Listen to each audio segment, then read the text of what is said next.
Hello students, welcome to MOS classes. इस वीडियो में हम 10th क्लास मैथ एनसीईआरटी के chapter number 11 areas related to circles को पूरा कवर करेंगे। यानी इस एक वीडियो में ही आपको इस चैप्टर के सभी सॉल्यूशंस मिल जाएंगे। अब यहाँ पर आप देख सकते हैं कि ये फॉर्मूलाज यहाँ पर दिए गए हैं। ये सभी फॉर्मूलाज बहुत इंपॉर्टेंट है इस चैप्टर के लिए, क्योंकि इस चैप्टर में जितने भी क्वेश्चंस हैं उनको सॉल्व करने के लिए आपको ये फॉर्मूलाज अच्छे से याद होने चाहिए।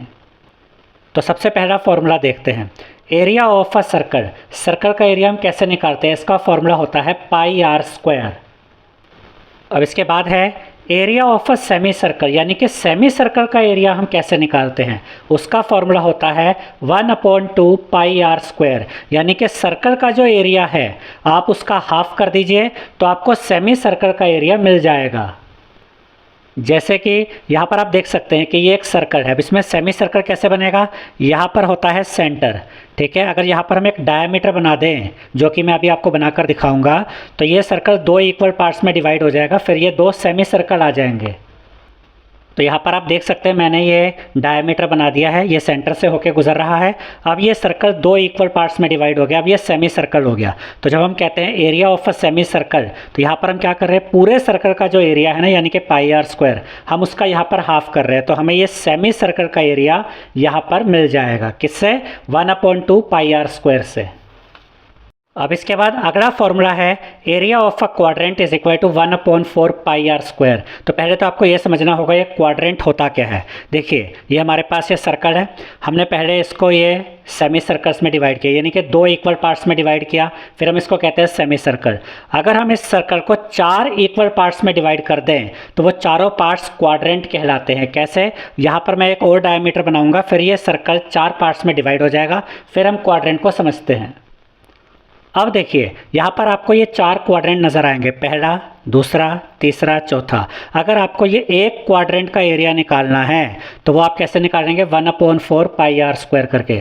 देखिए सर्कल का एरिया निकाला पाई आर स्क्वायर, जब हमें सेमी सर्कल का निकालना था तो हमने इस सर्कल के एरिया को 2 से डिवाइड कर दिया, तो हमें सेमी सर्कल का एरिया मिल गया, क्योंकि यहाँ पे जो सर्कल था वो 2 पार्ट्स में डिवाइड हुआ था। अब ये सर्कल डिवाइड हो गया 4 पार्ट्स में, 1 2 3 4। इसलिए अब हम क्या कर रहे हैं, अगर हमें ये एक पार्ट का अगर एरिया निकालना है, यानी इस एक क्वाड्रेंट का एरिया निकालना है, तो सर्कल के एरिया को हम 4 से डिवाइड कर रहे हैं। सर्कल का एरिया उसको 4 से डिवाइड कर दिया तो एक क्वाड्रेंट का एरिया आपको मिल जाएगा। तो एरिया ऑफ क्वाड्रेंट क्या होता है, 1/4 पाई आर स्क्वायर। अब इसके बाद यहाँ पर हम फॉर्मूला देखेंगे सरकमफ्रेंस ऑफ अ सर्कल का। सरकमफ्रेंस ऑफ अ सर्कल का फॉर्मूला क्या होता है, 2 पाई आर। देखिए सरकमफ्रेंस होता क्या है, ये सर्कल है, तो ये सर्कल की आप बाउंड्री देख रहे हैं, ये सरकमफ्रेंस है, ठीक है। जैसे कि ट्रायंगल के केस में हम पेरीमीटर कहते हैं ना, बाउंड्री का जो सम होता है उसको हम पेरीमीटर कहते हैं, वैसे ही सर्कल की जो बाउंड्री होती है, जब आपको ये फाइंड करना हो तो इसको हम सरकमफ्रेंस ऑफ सर्कल कहते हैं। और सरकमफ्रेंस पता करने के लिए जो फॉर्मूला होता है वो होता है 2 पाई आर। अच्छा यहाँ पर ये भी याद रखिएगा कि आर का मतलब यहाँ पर सब जगह क्या है, रेडियस, ठीक है। सेंटर से सर्कल का जो डिस्टेंस है वो रेडियस होता है। जैसे कि ये सेंटर है, सेंटर से यहाँ तक अगर आप आते हैं तो ये आपकी रेडियस होगी।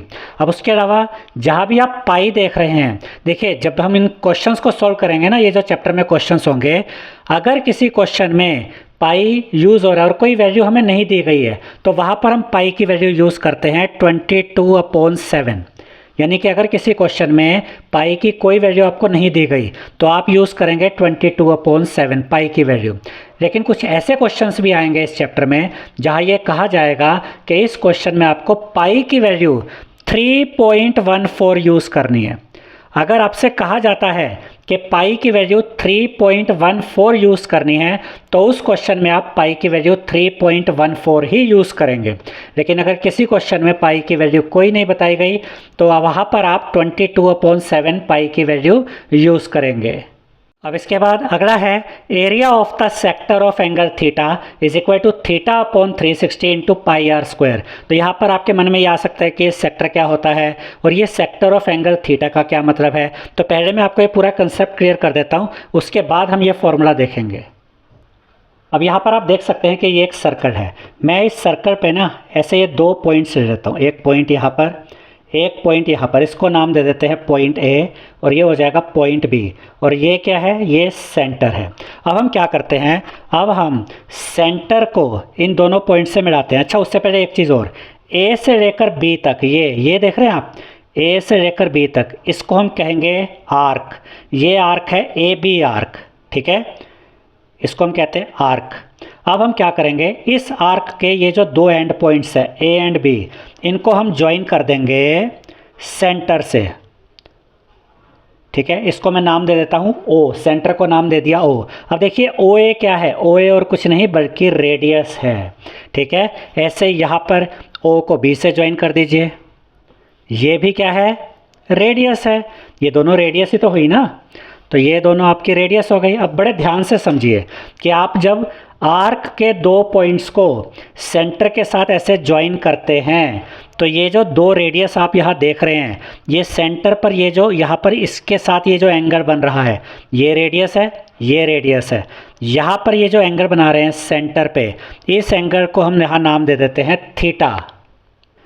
अब इसी को दूसरे शब्दों में हम ये कह सकते हैं कि ये जो आर्क ए बी है, ये आर्क ए बी सेंटर पे जो एंगल बना रही है वो एंगल है थीटा।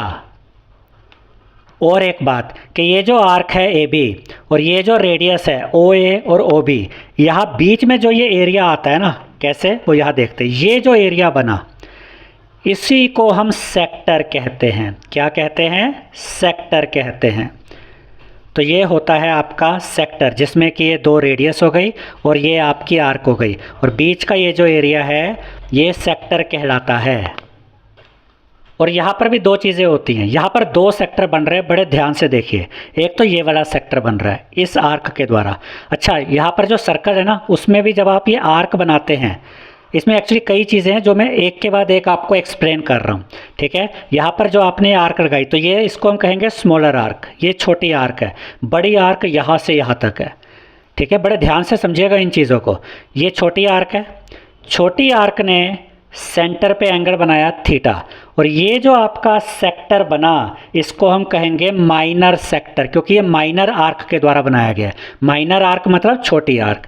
माइनर आर्क ने जो ये इसको जब हमने ज्वाइन किया ऐसे रेडियस के द्वारा ये सेंटर से, तो यहाँ पर माइनर आर्क का ये जो इतना जो पार्ट आप देख रहे हैं ये बनता है माइनर सेक्टर। और ये बड़ी आर्क ये है मेजर आर्क, इसको कहेंगे मेजर आर्क। मेजर आर्क का जो ये पार्ट है ना, ये बाकी का बचा हुआ पार्ट, इसको कहते हैं मेजर सेक्टर। अब यहाँ पर आप देख सकते हैं, मैंने लिख भी दिया है कि ये वाला जो एरिया है, ये जो कवर हो रहा है यहाँ पर, ये है माइनर सेक्टर का एरिया, तो ये माइनर सेक्टर है।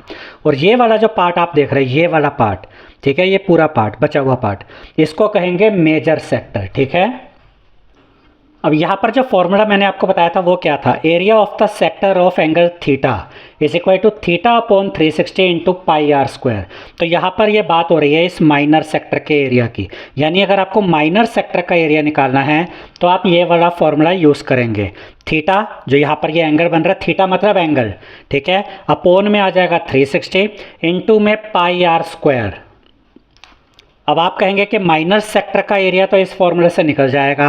अब अगर हमें मेजर सेक्टर का एरिया चाहिए तब हम कौन सा फॉर्मूला यूज़ करेंगे, तो यहाँ पर आप देख सकते हैं कि मेजर सेक्टर के लिए भी मैंने सेम फॉर्मूला यूज़ किया है, theta upon 360 into pi r square. अब आप कहेंगे ये तो दोनों सेम फॉर्मूला है, तो माइनर सेक्टर और मेजर सेक्टर में फ़र्क कैसे आएगा, मेजर सेक्टर का एरिया तो ज़्यादा होना चाहिए माइनर सेक्टर के एरिया के कंपैरिजन में। तो देखिए डिफरेंस आता है इस थीटा का, क्योंकि जो माइनर सेक्टर का जो थीटा है ना एंगल, वो यहाँ पर मान लेते हैं, मैं एग्जांपल के तौर पे लेता हूँ कि 60 डिग्री है, मान लीजिए कितना है 60 डिग्री।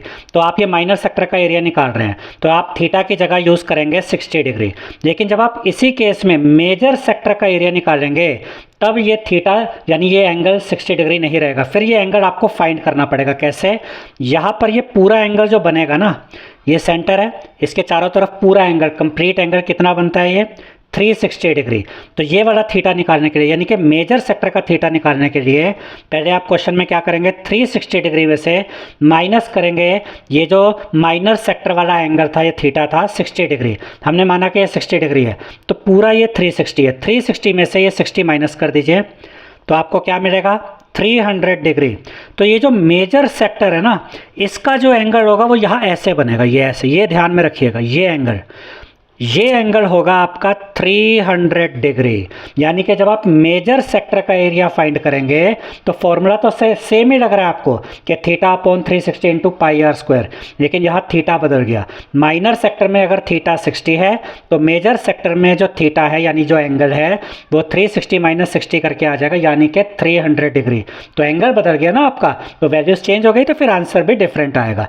अब मान लीजिए यहाँ थीटा 100 डिग्री है, तो फिर ये एंगल कितना बन जाएगा, मेजर सेक्टर का एंगल कितना बन जाएगा, फिर 360 में से 100 माइनस करेंगे 260 आ जाएगा। तो जितना भी ये वाला एंगल है माइनर सेक्टर वाला एंगल, अगर आप 360 में से इसको माइनस कर देते हैं तो वो जो मेजर आर्क थी ना जिससे मेजर सेक्टर बना, उसका थीटा यानी उसका एंगल फिर आपको मिल जाता है। फिर वो वाला एंगल, वो वाला थीटा यहाँ पर आप यूज़ करते हैं। इसके अलावा अगर आपको मेजर सेक्टर का एरिया निकालना है तो एक तरीका ये भी होता है कि आप ये सर्कल का एरिया निकालिए, माइनर सेक्टर का एरिया निकालिए, और सर्कल के एरिया में से माइनर सेक्टर के एरिया को माइनस कर दीजिए, तो बचेगा क्या, मेजर सेक्टर का एरिया। तो देखिए वो भी तरीका मैंने यहाँ लिख दिया है कि अगर आपको मेजर सेक्टर का एरिया निकालना है तो एक तरीका तो यही है, ठीक है, कि आप ये इस तरीके से थीटा यानी एंगल पता करेंगे, उसके बाद ये फॉर्मूला यूज़ करेंगे और एरिया ऑफ मेजर सेक्टर आपको मिल जाएगा। दूसरा तरीका ये कि पाई आर स्क्वायर यानी कि सर्कल का एरिया, उसमें से माइनस कर देंगे एरिया ऑफ माइनर सेक्टर, यानी कि माइनर सेक्टर का एरिया आपने निकालना है पहले, उसके बाद क्या करना है कि एरिया ऑफ सर्कल में से माइनस कर देना है एरिया ऑफ माइनर सेगमेंट। तो इससे जो आंसर मिलेगा वो मेजर सेक्टर का एरिया होगा। फिर से एक बार देख लेते हैं, आपने सर्कल का एरिया निकाला, उसमें से माइनर सेक्टर का एरिया माइनस कर दिया, तो बचा क्या, मेजर सेक्टर का एरिया। तो मेजर सेक्टर का एरिया आप ये दो तरीके से निकाल सकते हैं। अब इसके बाद नेक्स्ट है length of an arc of a sector of angle theta is equal to theta upon 360 into 2 pi r. यानी अगर आपको एक आर्क दी गई है और उस आर्क की लेंथ आपको पता करनी है तो आर्क की लेंथ पता करने का ये फॉर्मूला होता है theta upon 360 into 2 pi r. जैसे कि देखिए ये ए बी एक आर्क है, ए से लेकर बी तक, ये अगर आप देखेंगे तो ये माइनर आर्क है, इसी को यहाँ से देखेंगे तो मेजर आर्क है। तो फॉर्मूला सेम है दोनों में, बस थीटा चेंज हो जाता है। आपको ए बी माइनर आर्क की लेंथ पता करनी है तो आप देखेंगे कि यहाँ पर ये सेंटर पे ये कौन सा एंगल बन रहा है, कौन सा थीटा बन रहा है। यहाँ फॉर्मूले में आप वो वाला एंगल यूज़ करेंगे जो यहाँ बन रहा है। अगर यही आपको ये मेजर आर्क पता करनी है, इसकी लेंथ पता करनी है, तो उस केस में आप ये वाला एंगल पता करेंगे। जैसे मैं पहले भी समझा चुका हूँ, 360 डिग्री में से ये वाला एंगल माइनस करेंगे तो आपको ये मेजर आर्क वाला जो ये एंगल है ये पता चल जाएगा। और अगर मेजर आर्क की लेंथ पता करनी है तो यहाँ थीटा की जगह आप ये वाला एंगल यूज़ करेंगे, ठीक है। तो आर्क की लेंथ पता करने का फॉर्मूला हो गया theta upon 360 into 2 pi r. अब इसके बाद हम देखेंगे area of minor segment and area of major segment, यानी कि माइनर सेगमेंट का एरिया निकालने का क्या फॉर्मूला होता है और मेजर सेगमेंट का एरिया निकालने का क्या फॉर्मूला होता है या क्या मेथड होता है। तो पहले तो हम ये समझते हैं कि ये माइनर सेगमेंट और मेजर सेगमेंट होता क्या है। देखिए यहाँ पर ये एक सर्कल है और यहाँ पर हमने ये कोड यहाँ पर बनाई है, एक कोड का नाम है ए बी। तो जो कोड होती है ना, ये सर्कल को दो पार्ट्स में डिवाइड कर देती है। जैसा कि यहाँ आप देख सकते हैं कोड के नीचे वाला ये जो पार्ट है ये होता है माइनर सेगमेंट, ठीक है। और ये जो बाकी का ये बड़ा वाला पार्ट है इसको हम कहते हैं मेजर सेगमेंट, ठीक है। तो ये हो गया आपका माइनर सेगमेंट वाला एरिया और ये हो गया मेजर सेगमेंट वाला एरिया। अब इसके बाद हम क्या करेंगे, कोड के ये जो दो एंड पॉइंट्स है ना, इनको यहाँ पर हम ज्वाइन कर देंगे सेंटर के साथ, ठीक है। ऐसे जैसे ए को ज्वाइन किया ऐसे अब बी को ज्वाइन करेंगे। यहाँ पर आप देख सकते हैं सेंटर को हमने बी से भी ज्वाइन कर दिया, ए से भी ज्वाइन कर दिया। सेंटर का नाम यहाँ पर दे देते हैं ओ। अब देखिए हमें एरिया ऑफ माइनर सेगमेंट पता करना है, तो इसका फॉर्मूला मैं अभी आपको समझाऊंगा, पहले इसका कंसेप्ट समझा देता हूँ। देखिए आपको ये माइनर सेगमेंट का एरिया पता करना है, तो यहाँ पर ये पूरा सेक्टर भी तो बन रहा है। सेक्टर कैसे बन रहा है, ये ए बी कोड है। और अभी हमने क्या समझा था सेक्टर के बारे में कि जो आर्क होती है उससे सेक्टर बनता है जब आर्क को ऐसे ज्वाइन कर देते हैं सेंटर के साथ। तो यहाँ पर ये आर्क भी तो बन रही है, ये अगर ये कोड है तो यहाँ पर ये आर्क भी तो बन रही है। और ये आर्क को आपने ऐसे ज्वाइन किया तो ऑब्वियस सी बात है यहाँ पर एक एंगल भी बनेगा, यानी कि थीटा भी आएगा, ठीक है। तो अगर आप ये सेक्टर का एरिया निकाल रहे हैं, क्योंकि अब ये यहाँ से यहाँ तक ये पूरा ये सेक्टर हो गया, अब अगर आप ये पूरा सेक्टर का एरिया निकाल लेते हैं, ठीक है, और उसमें से माइनस कर देते हैं ये ट्रायंगल का एरिया, तो क्या बचेगा? माइनर सेगमेंट का एरिया। मैं फिर से बता देता हूँ, ये आपने पूरा सेक्टर का एरिया निकाला, उसमें से ये ट्रायंगल का एरिया माइनस कर दिया, तो क्या मिल गया? माइनर सेगमेंट का एरिया मिल जाएगा। वही चीज़ यहाँ लिखी है, एरिया ऑफ माइनर सेगमेंट अगर निकालना है तो आप क्या करेंगे? एरिया ऑफ सेक्टर निकालेंगे, उसमें से माइनस कर देंगे एरिया ऑफ ट्रायंगल। अब एरिया ऑफ सेक्टर का फॉर्मूला होता है जो पहले भी हम देख चुके हैं, θ/360 इंटू पाई आर स्क्वायर। यहाँ से मिल जाएगा एरिया ऑफ सेक्टर, उसमें से माइनस कर देंगे एरिया ऑफ ट्रायंगल, तो आपको मिल जाएगा एरिया ऑफ माइनर सेगमेंट। अब इसके बाद अगर आपको एरिया ऑफ मेजर सेगमेंट पता करना है तो ये बड़ा सिंपल है कि आप सर्कल का पूरा एरिया ये फाइंड कर लीजिए, सर्कल का एरिया निकालेंगे, उसमें से माइनर सेगमेंट का एरिया आप ये माइनस कर देंगे। सर्कल के एरिया में से, पूरे सर्कल के एरिया में से माइनर सेगमेंट का एरिया अगर आप माइनस कर देंगे तो क्या मिल जाएगा आपको? मेजर सेगमेंट का एरिया मिल जाएगा। वही चीज़ यहाँ पर हमने लिखी है, देखिए, एरिया ऑफ मेजर सेगमेंट अगर आपको निकालना है is equal to area of circle, circle का एरिया निकाला, उसमें से माइनस कर देंगे एरिया ऑफ माइनर सेगमेंट। तो सर्कल के एरिया में से माइनर सेगमेंट का एरिया माइनस किया तो आपको क्या मिल जाएगा? मेजर सेगमेंट का एरिया मिल जाएगा। अब इसके बाद नेक्स्ट हम देखेंगे, यहाँ पर देखिए, आर हैंड, मिनट हैंड। अब देखिए यहाँ पर हम क्या सीखने जा रहे हैं, ये जैसे आपकी एक क्लॉक है, हम यहाँ पर ये मान लेते हैं कि ये आपका आर हैंड है, ठीक है, और ये आपका मिनट हैंड है, ठीक है। और मेन चीज़ यहाँ पर ये है जो हमें सीखनी है कि जो आर वाला जो हैंड होता है ये 1 मिनट में कितना डिग्री का एंगल बनाता है 1 मिनट में, और दूसरा हमें ये सीखना है कि जो मिनट वाला हैंड होता है ये 1 मिनट में कितने डिग्री का एंगल बनाता है। ये मेन चीज़ यहाँ पर हमने सीखनी है, एक एक करके देखते हैं। सबसे पहले देखेंगे आर हैंड। तो ये आपकी आर हैंड है जिसको हम नॉर्मली क्या कहते हैं? घंटे वाली जो सुई होती है, और ये मिनट वाली सुई होती है। तो ये जो आर हैंड है ये 12 आवर्स में, यानी कि 12 घंटे में ये पूरा सर्कल कंप्लीट कर लेती है। यानी कि जो आर वाली सुई होती है, जो आर वाला हैंड होता है, ये 12 आवर में, 12 घंटे में 360 डिग्री का एंगल कंप्लीट कर लेता है। तो वही चीज़ यहाँ लिखी है कि जो आर हैंड है ये 12 आवर्स में 360 डिग्री का एंगल कंप्लीट करता है। अब अगर 12 आवर्स में ये 360 डिग्री का एंगल कंप्लीट करता है आर वाला हैंड, तो 1 आवर में कितना डिग्री बनाएगा? तो 12 आवर में अगर 360 डिग्री है स्टूडेंट्स, तो 1 आवर को निकालने के लिए हम क्या करेंगे? 12 इधर आके अपोन में आ जाएगा। अब 360 डिग्री को आप 12 से डिवाइड करेंगे तो आपको मिलेगा 30 डिग्री। यानी कि ये जो आर वाला जो ये हैंड है ये 1 आवर में 30 डिग्री का एंगल कंप्लीट कर लेता है। अब इसी चीज़ को मैं 60 मिनट के हिसाब से लिख सकता हूँ। 1 आवर मतलब 60 मिनट्स ही होता है ना। तो ये जो आर वाला हैंड है ये 60 मिनट्स में 30 डिग्री का एंगल बनाता है। तो 1 मिनट में कितने डिग्री का एंगल बनाएगा? तो ये जो 60 है ये यहाँ अपोन में आ जाएगा, 0 से 0 काट देंगे।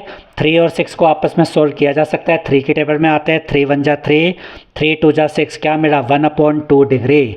यानी ये जो आर वाला हैंड होता है ये 1 मिनट में 1/2 डिग्री या हाफ डिग्री का एंगल बनाता है। यहीं पर अगर हम बात करें मिनट हैंड की, ये जो मिनट हैंड है ये 1 आवर में यानी कि 60 मिनट्स में ही अपना सर्कल कंप्लीट कर लेता है। यानी जो मिनट वाला हैंड होता है ये 1 आवर में ही 360 डिग्री का एंगल बना लेता है।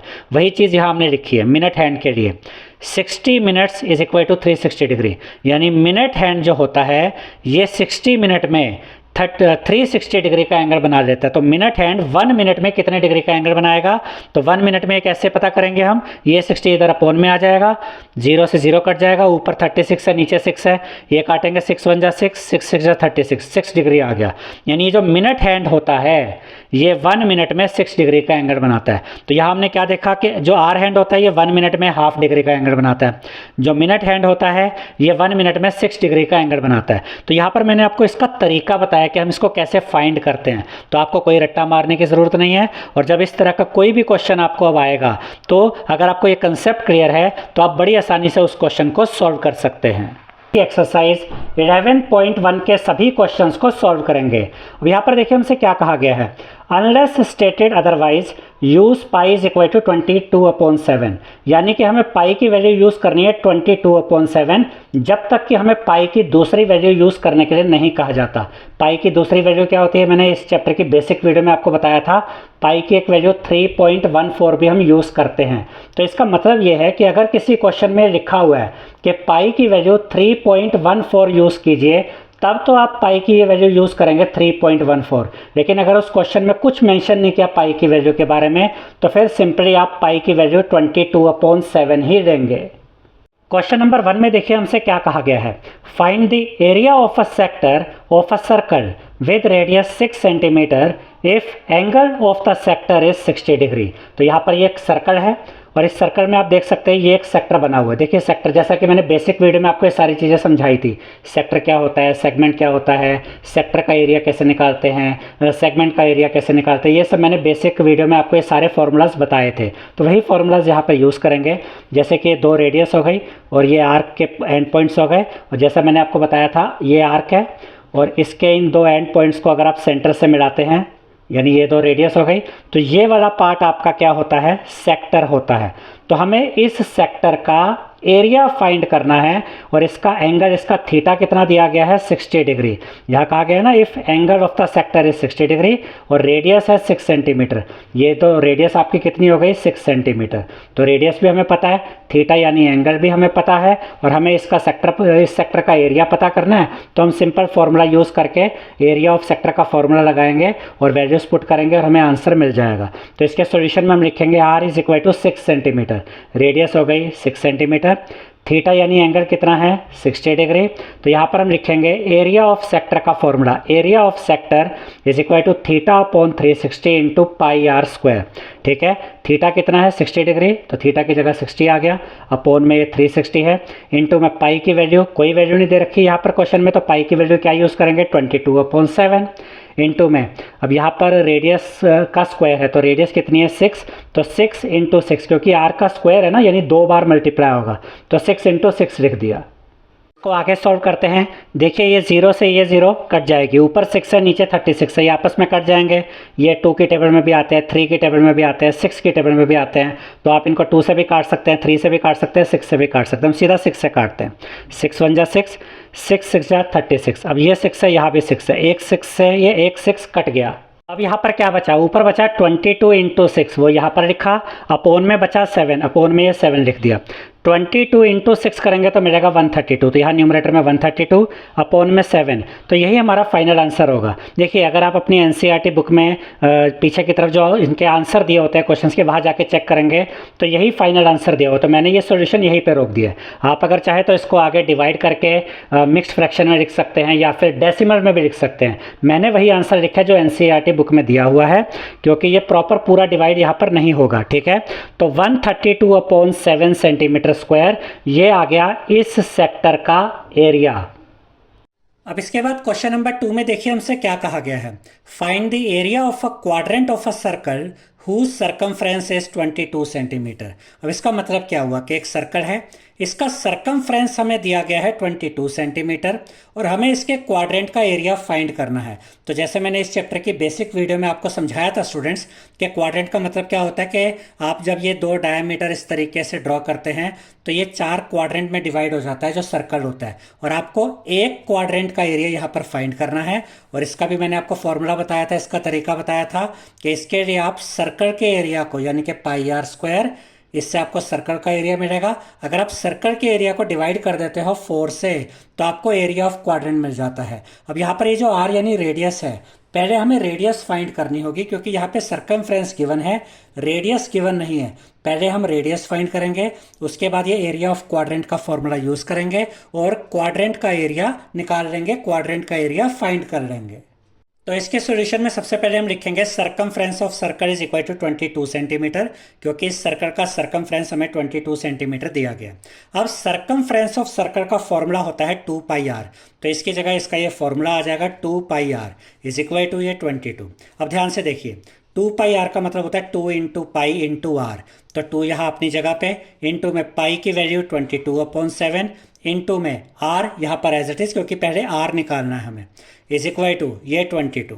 अब देखिए आर यानी रेडियस को हम यहीं पे रखेंगे, इज इक्वल टू का साइन 22 अपनी जगह पे, ये 2 यहाँ पर ऊपर मल्टीप्लाई में था, इधर आके डिवाइड में आ जाएगा। ये 22/7 है, ये इधर आएगा तो इसका रेसिप्रोकल हो जाएगा, 7 ऊपर आ जाएगा, 22 नीचे आ जाएगा। ठीक है, अब आगे देखिए, ये 22 से 22 कट जाएगा तो यहाँ पर 7 × 1, ऊपर तो 7 आएगा, अपॉन में क्या बचा, 2 बचा। तो रेडियस कितनी आ गई इस सर्कल की, रेडियस इज इक्वल टू आ गई 7/2 सेंटीमीटर। अब रेडियस हमें मिल गई।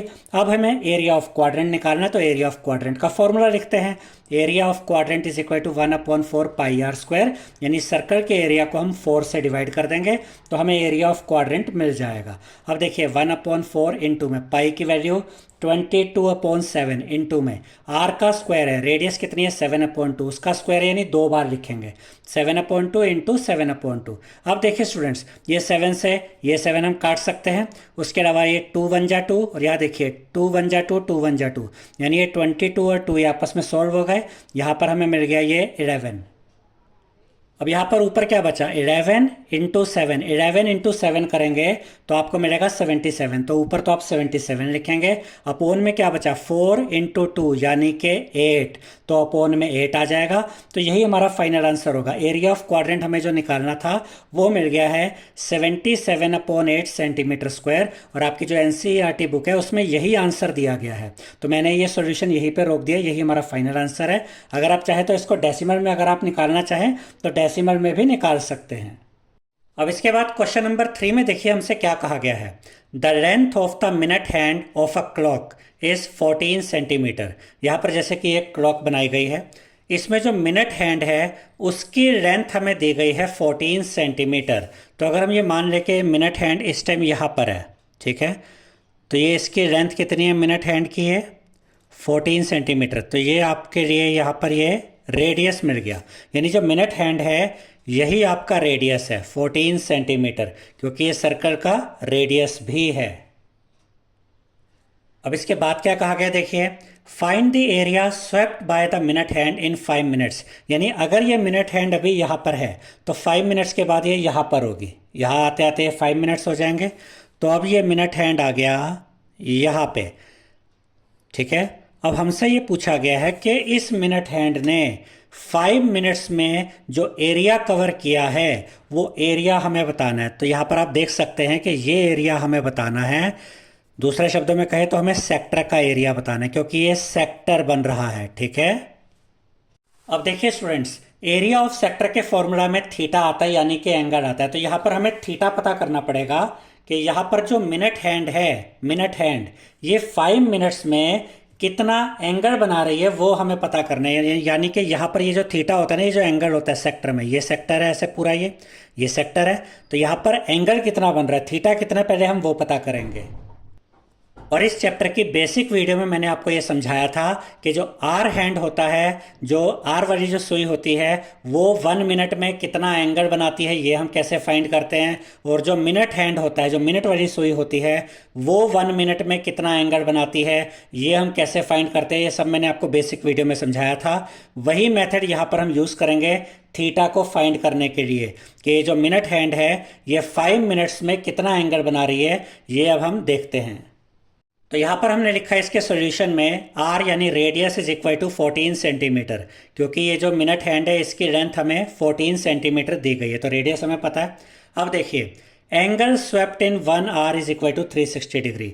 बेसिक वीडियो में भी मैंने आपको ये समझाया था कि जो मिनट हैंड होता है वो 1 आवर में, यानी कि 1 घंटे में ही पूरा सर्कल कंप्लीट कर लेता है। तो जो मिनट हैंड होता है वो 1 आवर में 360 डिग्री का एंगल बनाता है, और 1 आवर को हम 60 मिनट्स भी लिख सकते हैं। तो इसी चीज़ को हम यहाँ ऐसे लिखेंगे, angle swept in 60 minutes is equal to 360 degree. यानी जो मिनट हैंड होती है ये 60 मिनट्स में 360 डिग्री का एंगल बनाती है। अगर ये 60 मिनट्स में 360 डिग्री का एंगल बनाती है तो ये जो मिनट हैंड है ये 1 मिनट में कितना डिग्री का एंगल बनाएगी, angle swept in 1 minute is equal to, तो ये 60 यहाँ पर नीचे डिवाइड में आ जाएगा। अब इसको सॉल्व करते हैं, 0 से 0 कट जाएगा, ऊपर 36 है नीचे 6 है, इसको सॉल्व किया जा सकता है। तो ये दोनों 6 के टेबल में आते हैं, 6 से काट दीजिए, 6 1 जा 6, 6 6 जा 36, कितना मिला 6 डिग्री। यानी कि जो मिनट हैंड होता है ये 1 मिनट में 6 डिग्री का एंगल बनाता है। मिनट हैंड 1 मिनट में 6 डिग्री का एंगल बना रहा है, तो 5 मिनट्स में कितने डिग्री का एंगल बनाएगा? सिंपली आप क्या करेंगे, इसको 5 से मल्टीप्लाई कर देंगे। तो यहाँ हम लिखेंगे angle swept in 5 minutes is equal to 6 degree into 5 यानी कि 30 डिग्री। तो यहाँ पर जो थीटा है ना, वो थीटा हमें मिल गया 30 डिग्री। कि ये जो मिनट हैंड है ये 5 मिनट्स में जो एंगल बनाती है वो एंगल वो थीटा है 30 डिग्री। अब हम पता करते हैं कि 5 मिनट्स में ये जो मिनट हैंड है इसने कितना एरिया कवर किया, यानी कि ये सेक्टर का एरिया हमें पता करना है। ठीक है, तो यहां पर हम लिखेंगे area swept by the minute hand in 5 minutes, यानी कि ये जो मिनट हैंड है ये 5 मिनट्स में कितना एरिया कवर करती है, उसके लिए हम क्या करेंगे, हम एरिया ऑफ सेक्टर निकालेंगे। तो area swept by the minute hand in 5 minutes is equal to area of sector. Area of sector निकाल लीजिए, आपको पता चल जाएगा कि 5 मिनट में इस मिनट हैंड ने कितना एरिया कवर किया है। तो एरिया ऑफ सेक्टर का फॉर्मूला यहां पर हम लिखेंगे theta upon 360 into pi r square. Theta यानी एंगल कितना हमें मिला था अभी 30 डिग्री, तो इसकी जगह ये 30 आ जाएगा, अपॉन में 360 इंटू पाई की वैल्यू 22/7 इंटू रेडियस 14 है ना, तो रेडियस का स्क्वायर है तो 14 यहाँ 2 बार मल्टीप्लाई करके दिखाएंगे। अब ध्यान से देखिए, अब सिर्फ कैलकुलेशन रह गई है।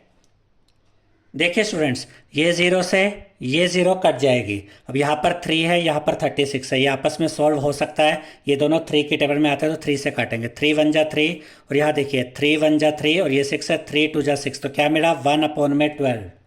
अब आगे की कैलकुलेशन देखते हैं। देखिए यहाँ पर ये 14 है, ये 7 है, ये भी तो आपस में कट सकते हैं। 7 1 जा 7, 7 2 जा 14। अब आगे देखते हैं, ये 22 और ये 12, ये भी आपस में कर सकते हैं, 2 की टेबल में आते हैं, 2 से काटते हैं। 2 6 जा 12 और 2 11 जा 22। अब यहाँ पर ये 2 है, ये 6 है, ये भी आपस में कर सकते हैं। 2 1 जा 2, 2 3 जा 6। तो यहाँ पर कैलकुलेशन आप अलग अलग तरीके से कर सकते हैं, मैंने जैसे की है वो आप इसको भी देख सकते हैं, आप अपने तरीके से भी कैलकुलेशन कर सकते हैं। अब देखिए यहाँ क्या बचा, यहाँ ऊपर बचा एक तो ये 11 इंटू में 14, तो यहाँ पर हमने लिखा 11 इंटू 14, अपोन में बचा सिर्फ ये 3, तो अपोन में ये 3 आ गया। 11 इंटू 14 करेंगे तो मिलेगा 154 अपोन में 3। तो आपकी जो एनसीईआरटी बुक है उसमें यही आंसर दिया गया, तो मैंने भी यही आंसर यहाँ पर दिखाया है। आप अगर चाहें तो इसको आगे डेसिमल फॉर्म में भी दिखा सकते हैं। तो हमें जो ये पता करना था कि जो मिनट हैंड है जिसकी कि जो लेंथ हमें बताई गई थी 14 सेंटीमीटर, ये मिनट हैंड 5 मिनट्स में कितना एरिया कवर करती है, वो एरिया हमें मिल गया है कि ये मिनट हैंड 5 मिनट्स में 154/3 सेंटीमीटर स्क्वायर का एरिया कवर करती है। अब इसके बाद क्वेश्चन नंबर 4 में देखिए क्या कहा गया है। A code of a circle of radius 10 centimetre subtends a right angle eight the centre. तो यहाँ पर ये एक सर्कल है, इसमें ये एक कोड है, देख सकते हैं आप यहाँ पर कि हमने एक कोड बनाई हुई है। ठीक है, इसको नाम दे देते हैं कोड को AB। और हमें यह भी बताया गया कि जो सर्कल है ना इसकी रेडियस है 10 सेंटीमीटर। ठीक है, और ये जो कोड है ये सेंटर पे कौन सा एंगल बना रही है, राइट एंगल, यानी कि 90 डिग्री का एंगल।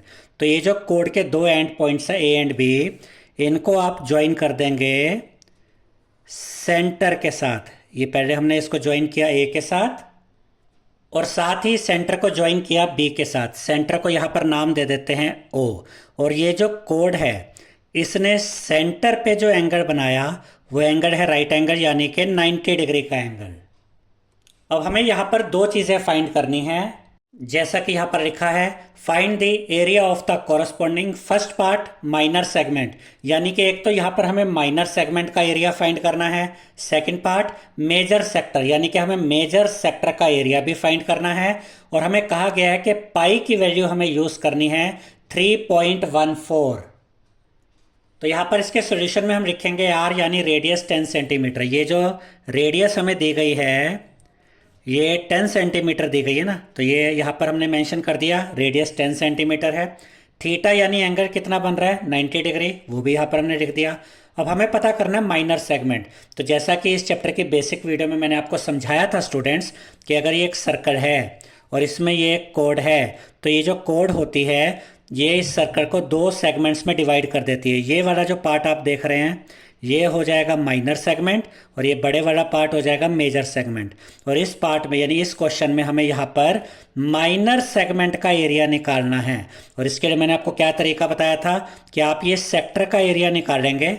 ये यहाँ से यहाँ तक ये पूरा क्या है, ये सेक्टर बन रहा है।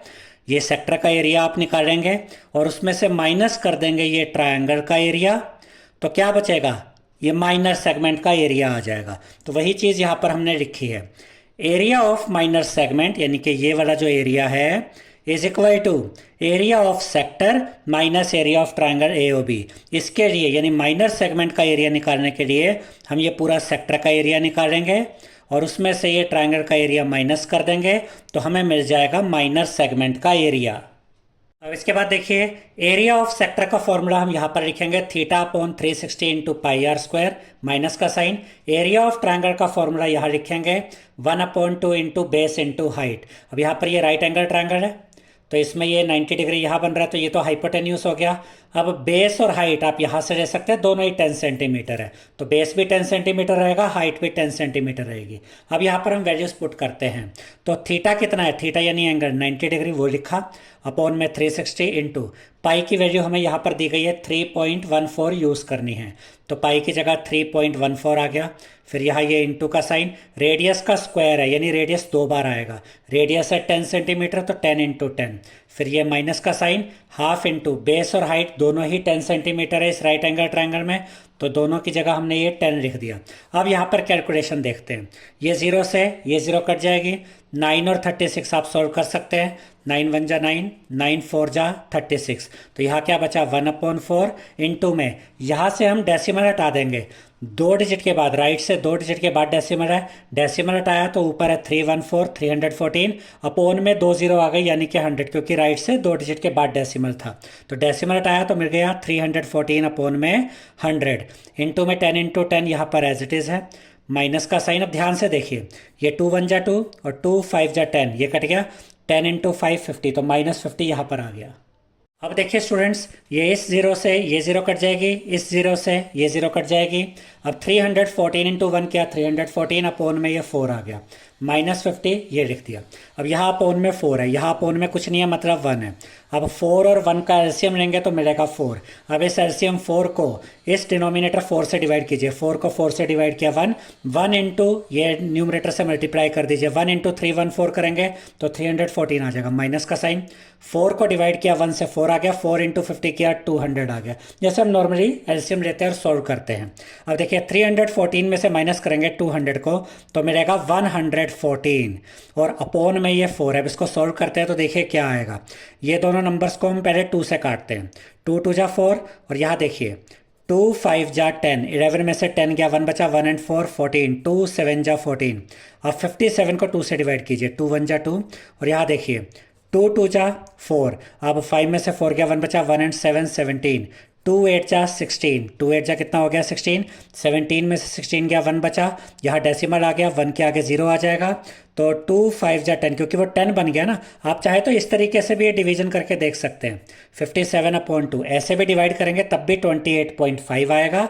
तो यहाँ पर आप लिखेंगे 28.5 सेंटीमीटर स्क्वायर। तो ये जो इस क्वेश्चन में फर्स्ट पार्ट था ना कि हमें माइनर सेगमेंट का एरिया पता करना था, ये माइनर सेगमेंट का एरिया हमने फाइंड कर लिया है और ये कितना आया है 28.5 सेंटीमीटर स्क्वायर। अब हम इसका सेकंड पार्ट देखेंगे जिसमें कि हमें मेजर सेक्टर का एरिया निकालना है। और जैसा कि मैंने इस चैप्टर की बेसिक वीडियो में आपको समझाया था कि मेजर सेक्टर का एरिया निकालने का तरीका भी वही होता है जो कि माइनर सेक्टर का होता है, यानी फॉर्मूला सेम है, θ/360 into pi r square.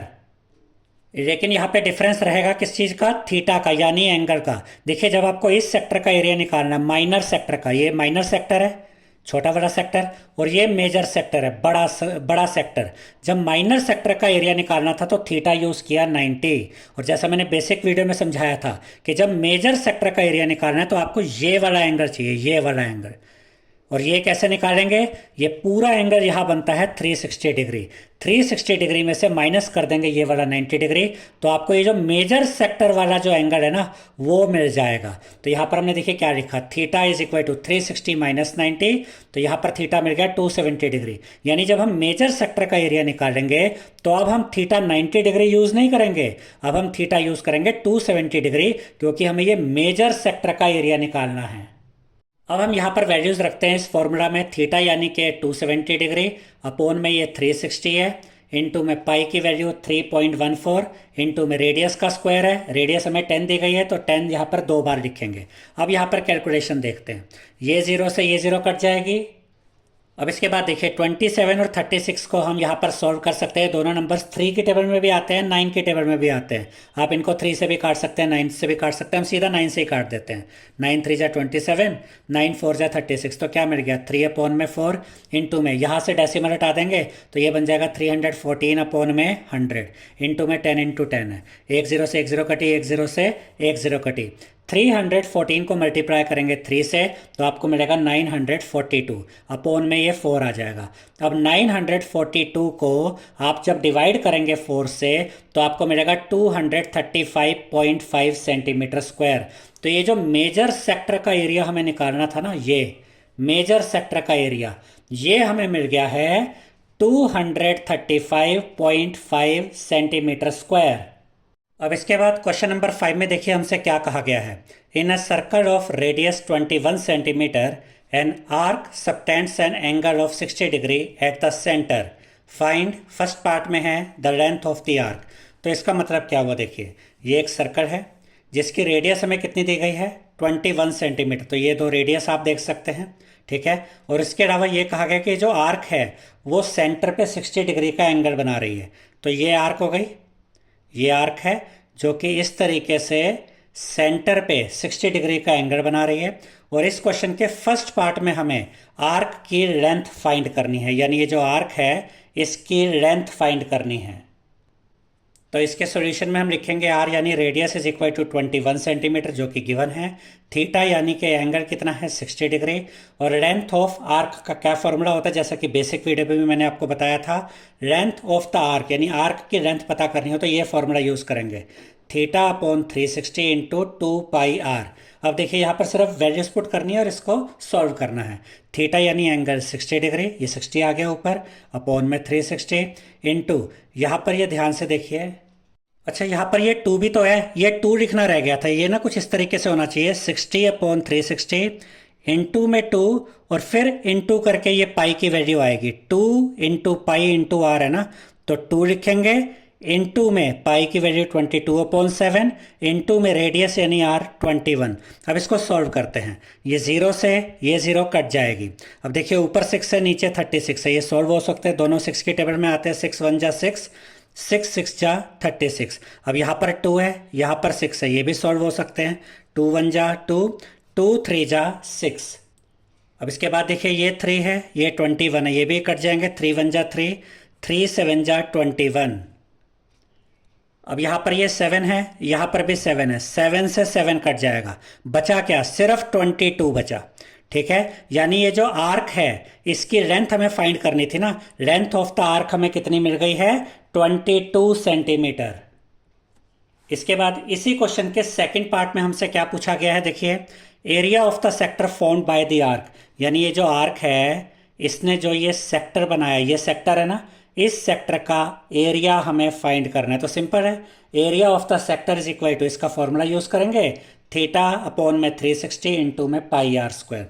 Theta कितना है 60 अपॉन में 360 इंटू पाई की वैल्यू 22 अपॉन 7 इंटू में आर का स्क्वायर यानी रेडियस का स्क्वायर है, रेडियस है 21, तो 21 यहाँ पर 2 बार मल्टीप्लाई करके ऐसे हम लिख देंगे। अब इसको सॉल्व करते हैं, 0 से ये 0 कट जाएगी। अब इसके बाद यहाँ 6 है यहाँ 36 है, 6 और 36 आपस में कट जाएंगे, 6 1 जा 6, 6 6 जा 36। अब देखिए ये 22 है ये 6 है, ये भी आपस में कट सकते हैं, 2 3 जा 6, 2 11 जा 22। अब ये 7 1 जा 7 और 7 3 जा 21 और ये 3 से ये 3 कट जाएगा, क्या बचा ये 11 बचा और ये 21 बचा। तो यहाँ पर हम लिखेंगे 11 इंटू 21, इन दोनों को मल्टीप्लाई करेंगे तो मिलेगा 231 सेंटीमीटर स्क्वायर। यानी एरिया ऑफ सेक्टर जो हमें पता करना था वो हमें मिल गया है 231 सेंटीमीटर स्क्वायर।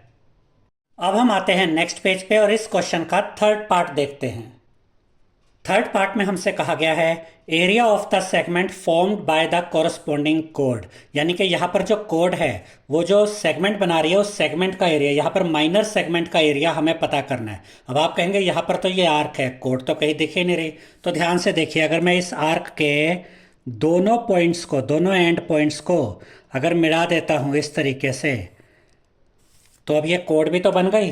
और ये जो आप देख रहे हैं ना, ये वाला पार्ट, ये जो माइनर सेगमेंट है, इसका एरिया हमें फाइंड करना है। अब पहले तो हम इस कोड को नाम दे देते हैं ए बी, और यहाँ सेंटर को नाम दे देते हैं ओ। तो यहाँ पर ये ट्रायंगल भी आपको नज़र आ रहा है। अब ये ट्रायंगल पे हमें नज़र इसलिए रखनी है क्योंकि अगर हमें माइनर सेगमेंट का एरिया निकालना है तो इसका तरीका क्या होता है, एरिया ऑफ सेक्टर निकालते हैं, यानी ये पूरे सेक्टर का एरिया जो हम ऑलरेडी फाइंड कर चुके हैं सेकंड पार्ट में। ठीक है, तो जो हमें कितना मिला था 231, उसमें से अगर हम माइनस कर देते हैं ये ट्रायंगल का एरिया, ये पूरे सेक्टर का एरिया था, इसमें से अगर हम ये ट्रायंगल का एरिया माइनस कर दें तो हमें ये माइनर सेगमेंट का एरिया मिल जाएगा। ये चीज़ हम पहले भी समझ चुके हैं। ठीक है, बेसिक वीडियो में मैंने आपको ये सब चीज़ें क्लियर की थी। तो यहाँ हमने लिखा area of the segment is equal to area of sector निकालेंगे, उसमें से माइनस कर देंगे area of triangle A O B. ठीक है, area of sector second part में हमने पहले ही निकाल लिया है, जो कितना आया था 231। तो इस एरिया ऑफ सेक्टर लिखा 231 माइनस, यहाँ एरिया ऑफ ट्रायंगल क्या होगा उसके लिए मैंने जो फॉर्मूला यूज़ किया है, इक्विलेटरल ट्रायंगल का एरिया वाला फॉर्मूला यूज़ किया। अब आप कहेंगे ये हमें कैसे पता कि ये इक्विलेटरल ट्रायंगल है, तो उसका भी तरीका देखिए। ये एंगल है 60 डिग्री, ठीक है, और यहाँ पर ये दोनों जो साइड्स हैं, ये वाली साइड और ये वाली साइड, ए ओ साइड और बी ओ साइड, ये दोनों साइड्स रेडियस भी तो है सर्कल की, और रेडियस आपस में इक्वल होती है, एक सर्कल की रेडियस आपस में इक्वल होती है। ठीक है, अब अगर ये दोनों साइड्स इक्वल हैं तो एक ट्रायंगल में अगर दो साइड्स इक्वल होती हैं तो इनके अपोजिट एंगल भी इक्वल होते हैं, यानी कि ये वाला एंगल और इधर से ये वाला एंगल, ये दोनों एंगल्स भी इक्वल होंगे। अब तीनों एंगल्स का सम होता है 180 डिग्री। ठीक है, ये एंगल 60 है, तो बचा कितना 120, और वो 120 भी ये दो इक्वल पार्ट्स में बटेगा, यानी 60 और 60, 60 60 120, 120 और 60 180। तो तीनों ही एंगल्स यहाँ इक्वल आ गए, और तीनों एंगल 60 डिग्री के आ गए ना। तीनों एंगल 60 डिग्री के कौन से ट्रायंगल में होते हैं, इक्विलेटरल ट्रायंगल में। इससे पता चलता है कि ये ट्रायंगल ए ओ बी एक इक्विलेटरल ट्रायंगल है। तो इसका एरिया कैसे फाइंड करेंगे, √3/4 इंटू साइड स्क्वायर। अब आगे देखिए, 231 यहाँ लिखा, माइनस का साइन, √3/4 इंटू साइड। अब इसकी साइड कितनी है, देखिए यहाँ पर ये रेडियस हमें कितनी दी गई थी 21, यानी कि ये भी 21 है, तो ये भी 21, और इक्विलेटरल ट्रायंगल है तो ये साइड भी 21। तो साइड का स्क्वायर में हम क्या करेंगे, 21 का स्क्वायर, यानी 21 को 2 बार लिख देंगे, क्योंकि इस इक्विलेटरल ट्रायंगल की तीनों साइड्स 21 हैं। अब देखिए 231 यहाँ पर लिखा, माइनस का साइन, √3/4 इंटू 21 इंटू 21 करेंगे, मिलेगा 441। अब ये 231 यहाँ लिखा, माइनस का साइन, 441 को √3 से मल्टीप्लाई किया तो 441 √3 अपोन में ये 4, और यही हमारा फाइनल आंसर होगा। आपकी NCERT बुक में भी यही आंसर दिया गया है, यानी एरिया ऑफ सेगमेंट जो हमें पता करना था, वो एरिया ऑफ सेगमेंट हमें मिल गया है 231 माइनस 441 √3 अपोन में 4 सेंटीमीटर स्क्वायर। क्वेश्चन नंबर 6 में देखिए हमसे क्या कहा गया है, अ chord of a circle of radius 15 centimetre subtends an angle of 60 degree at the centre. यानी कि ये एक सर्कल है और इसमें ये एक कोड है, इस कोड को हमने नाम दे दिया ए बी, और हमसे ये कहा गया है कि इस सर्कल की जो रेडियस है वो 15 सेंटीमीटर है। तो अगर ये कोड है तो इसके दोनों एंड पॉइंट्स को आप इस तरीके से मिलाएंगे सेंटर से, तो ये आपका ये रेडियस है ए ओ और ये रेडियस है बी ओ। ये दोनों रेडियस कितनी हो गई 15 सेंटीमीटर, और ये जो कोड है ये सेंटर पे कितने डिग्री का एंगल बना रही है 60 डिग्री, यानी कि थीटा कितना हो गया 60 डिग्री। अब इसके बाद हमसे क्या पूछा गया है, find the areas of the corresponding minor and major segments of the circle. तो यहाँ पर ये जो माइनर सेगमेंट है इसका एरिया पता करना है, और ये जो मेजर सेगमेंट है इसका भी एरिया पता करना है, और उसके साथ ये भी दिया गया है कि पाई की वैल्यू यूज़ करनी है 3.14 और √3 की वैल्यू हमें यूज़ करनी है 1.73। पहले हम माइनर सेगमेंट का एरिया फाइंड करेंगे, तो यहाँ पर हमने लिखा इसके सॉल्यूशन में आर यानी रेडियस 15 सेंटीमीटर और थीटा कितना है यानी एंगल कितना है 60 degree. Area of minor segment हम कैसे निकालते हैं, एरिया ऑफ सेक्टर, उसमें से माइनस कर देते हैं एरिया ऑफ ट्रायंगल को। तो यहाँ पर एरिया ऑफ सेक्टर, ये पूरे सेक्टर का एरिया निकालेंगे हम, और उसमें से माइनस कर देंगे इस ट्रायंगल ए ओ बी का एरिया। तो हमें ये माइनर सेगमेंट का एरिया मिल जाएगा। तो एरिया ऑफ सेक्टर का फॉर्मूला क्या है, थीटा अपॉन में 360 into pi r square, minus में ये जो ट्राइंगल है ए ओ बी, ये एक इक्विलेटरल ट्राइंगल है, बिल्कुल फिफ्थ क्वेश्चन की तरह। जैसे फिफ्थ क्वेश्चन में हमने देखा था ना, ये इक्विलेटरल ट्राइंगल था, बिल्कुल उसी तरीके से ये एक इक्विलेटरल ट्राइंगल है। तो यहाँ पर इसका एरिया कैसे निकालेंगे, √3/4 साइड स्क्वायर। और इक्विलेटरल ट्राइंगल कैसे है, देखिए ये एंगल 60 डिग्री है, ठीक है। और उसके अलावा यहाँ पर ये दो साइड्स इक्वल हैं। अगर ये दो साइड्स इक्वल हैं तो इनके अपोजिट एंगल्स, यानी कि ये एंगल और ये एंगल भी आपस में इक्वल होंगे, ठीक है। अब ये एंगल 60 डिग्री है, बचे हुए एंगल्स कितने हुए, 120 डिग्री, और ये दोनों भी आपस में इक्वल है, यानी 60 60 60 एंड 60 120, 120 प्लस 60 80, 180 हो जाएगा। यानी कि इसके तीनों एंगल इक्वल है, तो इसका मतलब इसकी तीनों साइड्स भी इक्वल होंगे। या इसको ऐसे भी याद रख सकते हैं कि तीनों एंगल 60 डिग्री के हैं, और तीनों एंगल 60 डिग्री के कौन से केस में होते हैं, इक्विलेटरल ट्रायंगल के केस में। तो ये एक इक्विलेटरल ट्रायंगल है, तो इसका एरिया हम इस तरीके से निकालेंगे, √3/4 साइड स्क्वायर। तो इसकी तीनों साइड्स होंगी 15 सेंटीमीटर। अब यहाँ पर वैल्यूज़ रखते हैं और इसको सॉल्व करते हैं, ठीक है।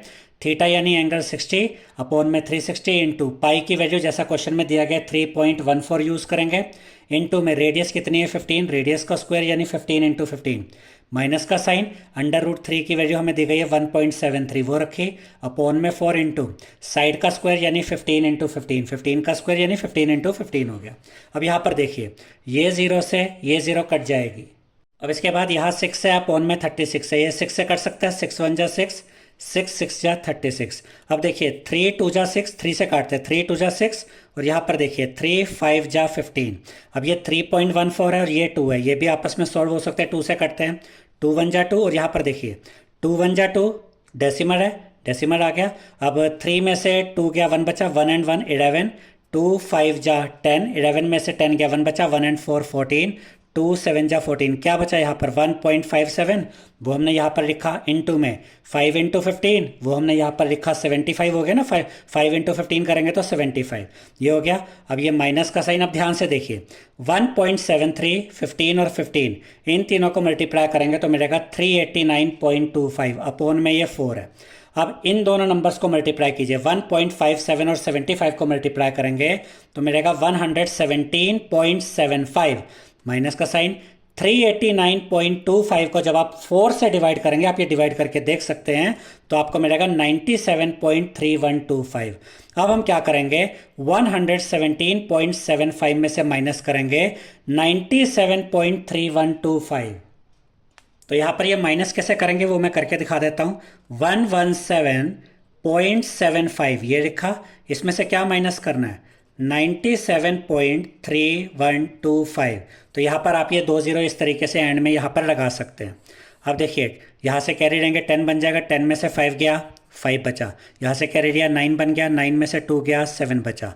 अब यहाँ से एक कैरी हो चुका है ना नंबर, ये बचा 4, 4 में से 1 गया, 3 बचा, फिर 7 में से 3 माइनस करेंगे, 4 बचेगा, पॉइंट यानी डेसिमल, 7 में से 7 गया, 0 बचा। उसके बाद यहाँ से कैरी लेंगे, 11 बन जाएगा, 11 में से 9 गया, 2 बचा। तो हमें फाइनली क्या मिला, 20.4375। वही तो यहाँ पर हमने लिखा है 20.4375। तो जो ये माइनर सेगमेंट था, माइनर सेगमेंट का एरिया हमें मिल गया है 20.4375 सेंटीमीटर स्क्वायर। अब इसके बाद हम नेक्स्ट पेज पे मेजर सेगमेंट का एरिया फाइंड करेंगे। तो जैसा कि मैंने इस चैप्टर की बेसिक वीडियो में आपको समझाया था कि अगर हमें मेजर सेगमेंट का एरिया निकालना है तो वो हम कैसे निकालते हैं, एरिया ऑफ द सर्कल में से माइनस कर देते हैं area of the minor segment. देखिए ये सर्कल है, इसका एरिया निकालेंगे, और इसमें से ये माइनर सेगमेंट का एरिया अगर हम माइनस कर देते हैं तो हमें क्या मिल जाएगा, मेजर सेगमेंट का एरिया। तो वही चीज़ यहाँ पर हमने लिखी है, area of major segment is equal to area of the circle minus area of the minor segment. अब यहाँ पर एरिया ऑफ द सर्कल कैसे निकालेंगे, इसका फॉर्मूला है पाई आर स्क्वायर, माइनस का साइन ये आ गया। एरिया ऑफ माइनर सेगमेंट अभी हमने पता किया 20.4375। अब यहाँ पाई की वैल्यू हमें क्वेश्चन में दी गई है 3.14 यूज़ करनी है, वो लिखी, इंटू में रेडियस 15 है तो 15 दो बार आ जाएगा क्योंकि रेडियस का स्क्वायर है, माइनस 20.4375। अब 3.14, 15 और 15 इन तीनों को मल्टीप्लाई करेंगे तो हमें मिलेगा 706.5, ठीक है। फिर ये माइनस का साइन और 20.4375।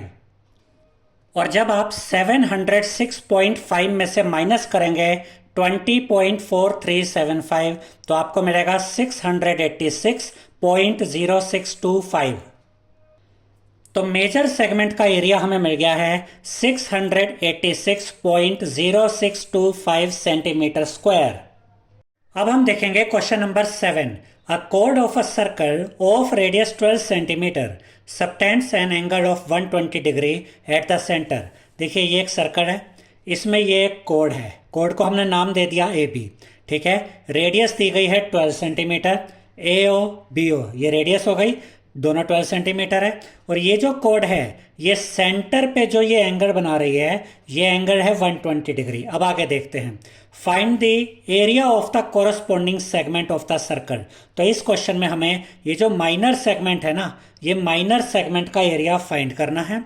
और हमें ये भी कहा गया है कि पाई की वैल्यू 3.14 यूज करनी है और अंडर रूट 3 की वैल्यू 1.73 यूज करनी है।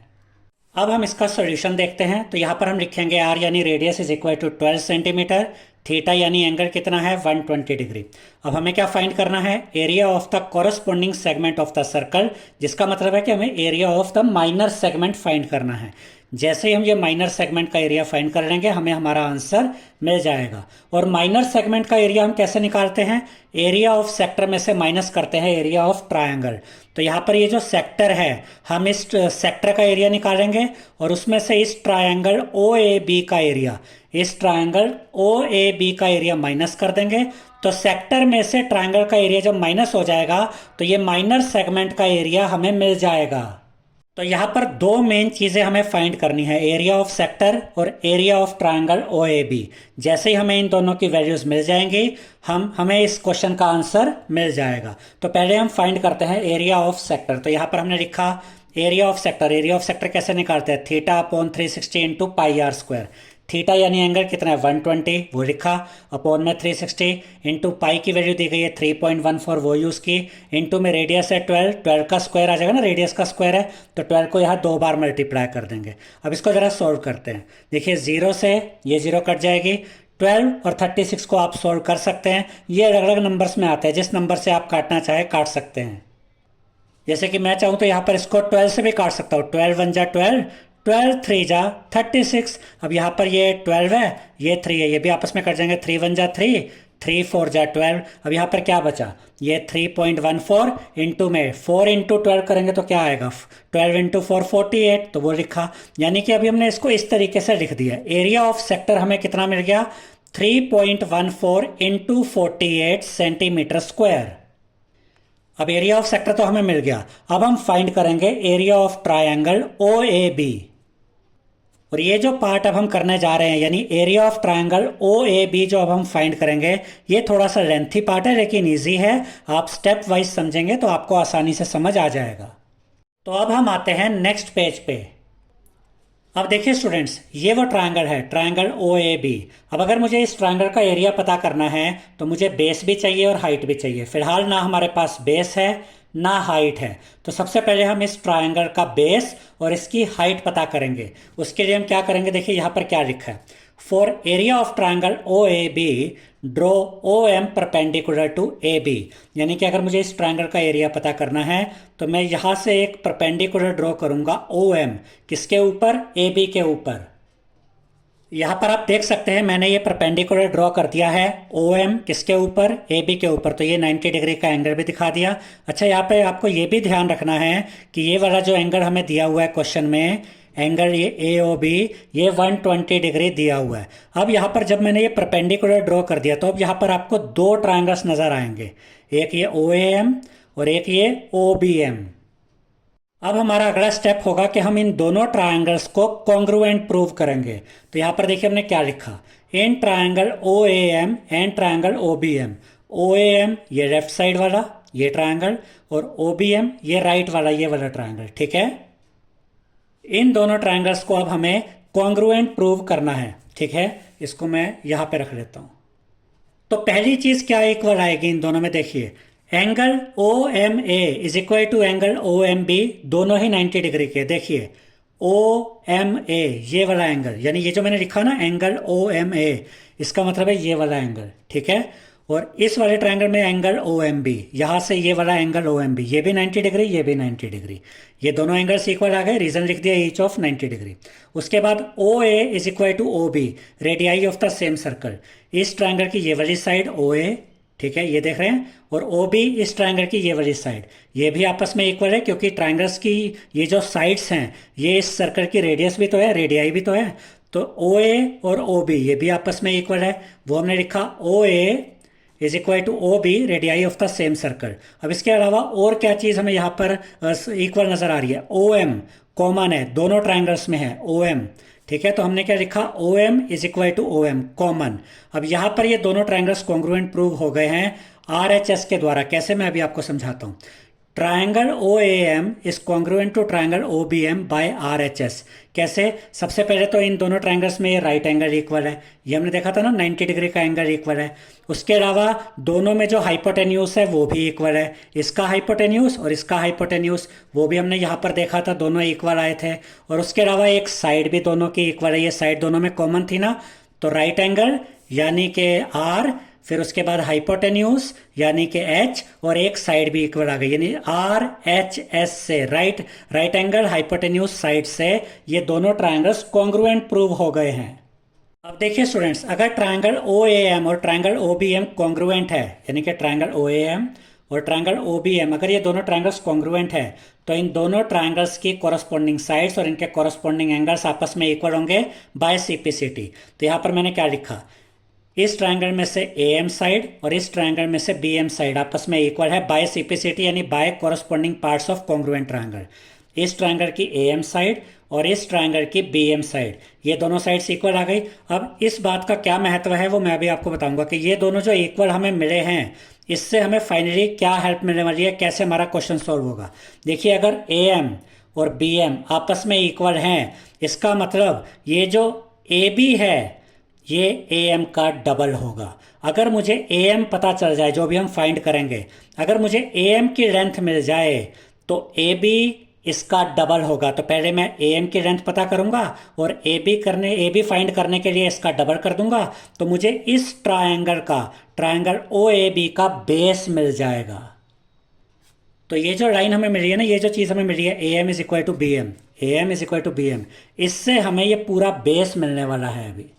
अब इसके बाद अगला स्टेप, अगर ये दोनों ट्रायंगल्स कॉन्ग्रुएंट है तो ये दोनों कॉरस्पॉन्डिंग एंगल्स भी आपस में इक्वल होंगे, यानी कि एंगल ए ओ एम ये एंगल और इधर से एंगल बी ओ एम ये एंगल्स भी आपस में इक्वल होंगे।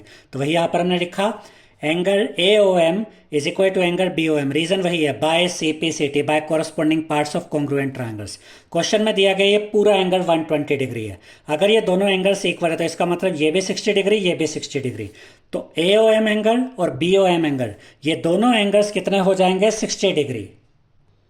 अब यहां पर थोड़ी सी ट्रिग्नोमेट्री भी यूज होगी। तो यहां मैंने क्या लिखा, in right triangle O A M. तो ये जो राइट ट्रायंगल है ओ ए एम, ठीक है, इसको ध्यान से देखिएगा, इसमें मैं क्या लिखूंगा, ओ एम अपोन में O A is equal to cos 60 degree. यानी मैंने जो ये ट्रायंगल लिया, right angle triangle O A M, इसमें मैंने ओ एम को लिया बेस, ठीक है, और जो आपका ओ ए है ये होगा हाइपोटेन्यूस, क्योंकि 90 डिग्री के सामने वाली जो साइड होती है, एक राइट एंगल ट्रायंगल है, इसमें 90 डिग्री यहाँ है, इसके अपोजिट जो साइड होगी ये क्या होगी, ये हाइपोटेन्यूस होगी। ओ एम को मैंने बेस लिया, ये हाइपोटेन्यूस है। बेस अपॉन हाइपोटेन्यूस क्या होता है, ये मैंने ट्रिग्नोमेट्री में आपको अच्छे से समझाया था कि बेस अपॉन हाइपोटेन्यूस होता है कोस थीटा, और यहाँ पर एंगल कितने डिग्री का बन रहा है, ये 60 डिग्री का। तो base upon hypotenuse is equal to cos 60 degree. यहां पर आपको मेन चीज ये याद रखनी है कि base upon hypotenuse cos theta होता है। अब हो सकता है किसी के मन में आ जाए कि हम ये स्टेप कर ही क्यों रहे हैं, यहां से ना हमें ये ओ एम मिलेगा, ओ एम, ये जो ये ट्रायंगल है ना जिसका हमें एरिया फाइंड करना है, इसका परपेंडिकुलर, या दूसरे शब्दों में कि इसकी हाइट। मैंने क्या कहा था कि अगर इसका एरिया फाइंड करना है ओ ए बी ट्रायंगल का, तो आपको बेस भी चाहिए और हाइट भी चाहिए। तो हाइट निकाल रहे हैं यहाँ से हम, ओ एम को यहीं पे रखेंगे इज इक्वल टू, अब ध्यान से देखिए, ये ओ ए अपोन में इधर ऊपर आके ओ ए कोस 60 डिग्री के साथ मल्टीप्लाई में आ जाएगा। अब ये ओ एम यहाँ पर ओ ए, अब ये ओ ए कितना है, 12 सेंटीमीटर, रेडियस 12 सेंटीमीटर है ना, ओ ए की लेंथ 12 है, वो रख दी। कोस 60 डिग्री की वैल्यू जब आप चेक करेंगे तो आपको ये वैल्यू मिलेगी 1/2। अब यहाँ पर सिंपल सी कैलकुलेशन है, 12 और 2 को आप सॉल्व कर सकते हैं। 2 से कटेगा, 2 1 जा 2, 2 6 जा 12। देखिए ओ एम यानी कि जो ट्राइंगल है हमारा, इसकी हाइट हमें मिल गई है 6 सेंटीमीटर। तो ये जो ट्राइंगल है ओ ए बी, जिसका एरिया मुझे फाइंड करना है, पहले तो इसकी हाइट मैं निकाल चुका हूं। अब सिर्फ ये ए बी बेस निकालना है, और उसका भी तरीका मैं आपको बता चुका हूं। हम ए एम निकालेंगे और ए बी ए एम का डबल होगा।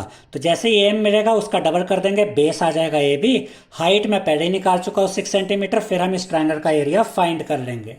अब हम आते हैं नेक्स्ट पेज पे। अब यहां पर देखिए मैंने क्या लिखा, A M upon O A is equal to sine 60 degree. क्यों?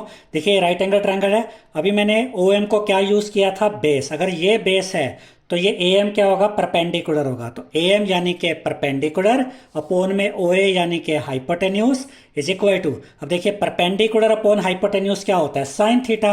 और थीटा यानी ये एंगल कितना है, 60 डिग्री। ठीक है, तो यहां पर क्या आया, A M upon O A is equal to sine 60 degree. अब यहां पर मुझे ए एम फाइंड करना है, तभी मुझे ए बी मिलेगा। तो ए एम को मैंने यहीं पे रखा, is equal to O A upon में इधर ऊपर आएगा और साइन 60 डिग्री के साथ मल्टीप्लाई हो जाएगा। A M is equal to O ए।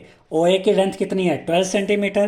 तो ओ ए की जगह 12 रखा, इनटू में साइन 60 डिग्री की वैल्यू जब आप चेक करेंगे तो साइन 60 डिग्री की वैल्यू होती है √3 अपॉन में 2। अब ध्यान से देखिए, ए एम अपनी जगह पे इज इक्वल टू 12 और 2 को सॉल्व किया जा सकता है। 2 1 जा 2, 2 6 जा 12, 6 इंटू √3 यानी कि 6√3। तो ए एम की लेंथ मुझे कितनी मिल गई है, 6√3 सेंटीमीटर। ये जो ए एम है इसकी लेंथ मुझे मिल गई 6√3 सेंटीमीटर। और जो ए बी है, मैं पहले भी आपको एक्सप्लेन कर चुका हूं कि ए बी ए एम का डबल है। तो A B is equal to double of A M. ठीक है, ए एम तो मुझे मिल ही चुका है। अब A B is equal to 2, अब ये 2 ए एम है ना, तो 2 इंटू ए एम है इसका मतलब। तो 2 इंटू में ए एम की लेंथ कितनी, 6√3, वो रखी। अब इनको मल्टीप्लाई करेंगे, A B is equal to 2 into 6 12 यानी कि 12√3। तो ये जो बेस था ना, इस ट्रायंगल का जो बेस था ए बी, वो बेस मुझे मिल गया है 12√3 सेंटीमीटर। अब मुझे इस ट्रायंगल ओ ए बी का बेस भी पता है 12√3 सेंटीमीटर, और इसकी हाइट यानी ओ एम भी मैं फाइंड कर चुका हूं। पिछले पेज पर ही हमने ये ओ एम की लेंथ फाइंड की थी ना, कितनी मिली थी, 6 सेंटीमीटर। अब यहां पर हम एरिया ऑफ ट्रायंगल निकालेंगे। Area of triangle O A B, इस ट्रायंगल ओ ए बी का area of triangle O A B is equal to half into base into height. ठीक है, तो ये हाफ इंटू बेस क्या है, ए बी, तो बेस यानी ए बी, इंटू में हाइट क्या है, ओ एम, तो हाइट की जगह ओ एम। अब इनकी वैल्यूज पुट कर देते हैं। ये हाफ यहाँ पर इंटू में ए बी कितना मिला, बेस ए बी कितना है 12√3, वो रखा, इंटू हाइट ओ एम कितनी मिली थी 6, वो रखी यहाँ पर। अब देखिए 6 और 2 को सॉल्व किया जा सकता है। 2 1 जा 2, 2 3 जा 6। अब 12√3 को मल्टीप्लाई करेंगे 3 से, 12 इंटू 3 क्या होता है 36। तो यहाँ आ जाएगा, इन दोनों को जब मल्टीप्लाई किया तो हमें मिला 36√3 सेंटीमीटर स्क्वायर। अब हमारे पास सेक्टर का एरिया भी है, वो हम पहले ही निकाल चुके हैं। अब ट्राइंगल ओ ए बी का एरिया भी यहाँ पर हमें पता चल चुका है। अब हम क्या करेंगे, सेक्टर के एरिया में से ट्रायंगल का एरिया माइनस कर देंगे तो हमें ये माइनर सेगमेंट का एरिया मिल जाएगा, वही हमारा आंसर होगा। तो अब हम आते हैं नेक्स्ट पेज पे। Area of the minor segment is equal to, ये हो गया सेक्टर का एरिया जो हम पहले ही निकाल चुके हैं 3.14 इंटू 48। उसमें से माइनस कर देंगे ट्रायंगल ओ ए बी का एरिया जो हमें कितना मिला था 36√3। अब ये 3.14 इंटू 48 माइनस, अब यहाँ पर ये 36 मल्टीप्लाई होगा √3 की वैल्यू के साथ। देखिए 36√3 जब आप बोलते हैं तो इसका मतलब होता है 36 इंटू √3। और क्वेश्चन में हमें √3 की वैल्यू क्या दी गई है, 1.73। इन दोनों को अभी हम मल्टीप्लाई करेंगे। तो इन दोनों को मल्टीप्लाई करेंगे 3.14 को 48 के साथ, तो आपको मिलेगा 150.72। फिर ये माइनस 36 को मल्टीप्लाई करेंगे 1.73 के साथ, तो आपको मिलेगा 62.28। अब आप 150.72 में से माइनस करेंगे 62.28 को, तो आपको मिलेगा 88.44।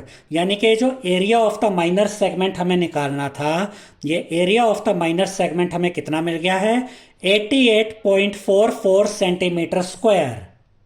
अब इसके बाद क्वेश्चन नंबर 8 में देखिए क्या कहा गया है, a horse is tied to a peg at one corner of a square shaped grass field of side 15 meter by means of a 5 meter long rope। अब इसका मतलब क्या हुआ, एक स्क्वायर शेप में ये इस तरीके से एक फील्ड है, ठीक है, और इस स्क्वायर के चारों साइड से हमें 15 मीटर दी गई है, हालांकि इसका यूज़ नहीं होगा यहाँ पर। और हमें ये कहा गया कि 5 मीटर लंबी एक रोप है। तो इस घोड़े को ना इस तरीके से, इस हॉर्स को इस तरीके से बांधा गया है एक खूंटी के साथ। ये पैग वर्ड यूज हुआ है ना, पैग मतलब ऐसे लकड़ी की खूंटी होती है, उसके साथ रस्सी बांध दी गई और ये रस्सी की लेंथ है 5 मीटर। अब ये जो हॉर्स है ये कितना एरिया कवर करेगा ये हमें फाइंड करना। देखिए क्या कहा गया, फाइंड, फर्स्ट पार्ट क्या है, टोटल 2 पार्ट्स हैं इसमें।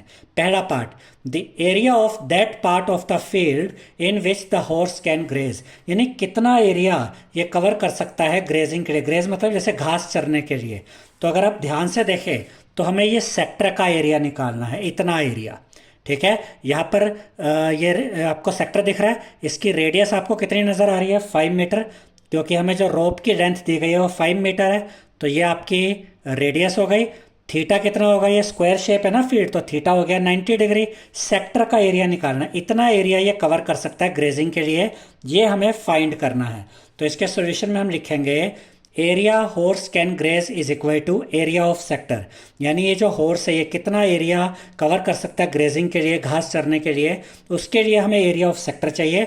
एरिया ऑफ सेक्टर जब हमें मिल जाएगा वही हमारा आंसर होगा। तो एरिया ऑफ सेक्टर का फॉर्मूला क्या होता है, theta upon 360 into pi r square. Theta कितना है 90 डिग्री, 90 आ गया, अपॉन में 360 इंटू पाई की वैल्यू, पाई की वैल्यू ना इस क्वेश्चन में हमें दी गई है 3.14। जब हम सेकंड पार्ट देखेंगे तो उसमें पाई की वैल्यू हमें दी गई है, तो पाई की जगह रखेंगे 3.14 इंटू में आर का स्क्वायर, आर यानी रेडियस कितनी है 5 मीटर, तो 5 का स्क्वायर यानी 5 इंटू 5। अब इसको सॉल्व करते हैं, ये एक जीरो से ये एक जीरो कट जाएगी। अब देखिए ये 9 है, ये 36 है, ये आपस में सॉल्व हो सकते हैं, आप इनको 3 से भी काट सकते हैं, चाहे तो सीधा 9 से भी काट सकते हैं, हम 9 से ही काट देते हैं। 9 1 जा 9, 9 4 जा 36, तो यहाँ पर ये 4 आ गया। अब देखिए 3.14 है और ये 4 है, ये भी आपस में सॉल्व हो सकते हैं, 2 से कटेंगे ये, 2 2 जा 4, और यहाँ देखिए 2 1 जा 2।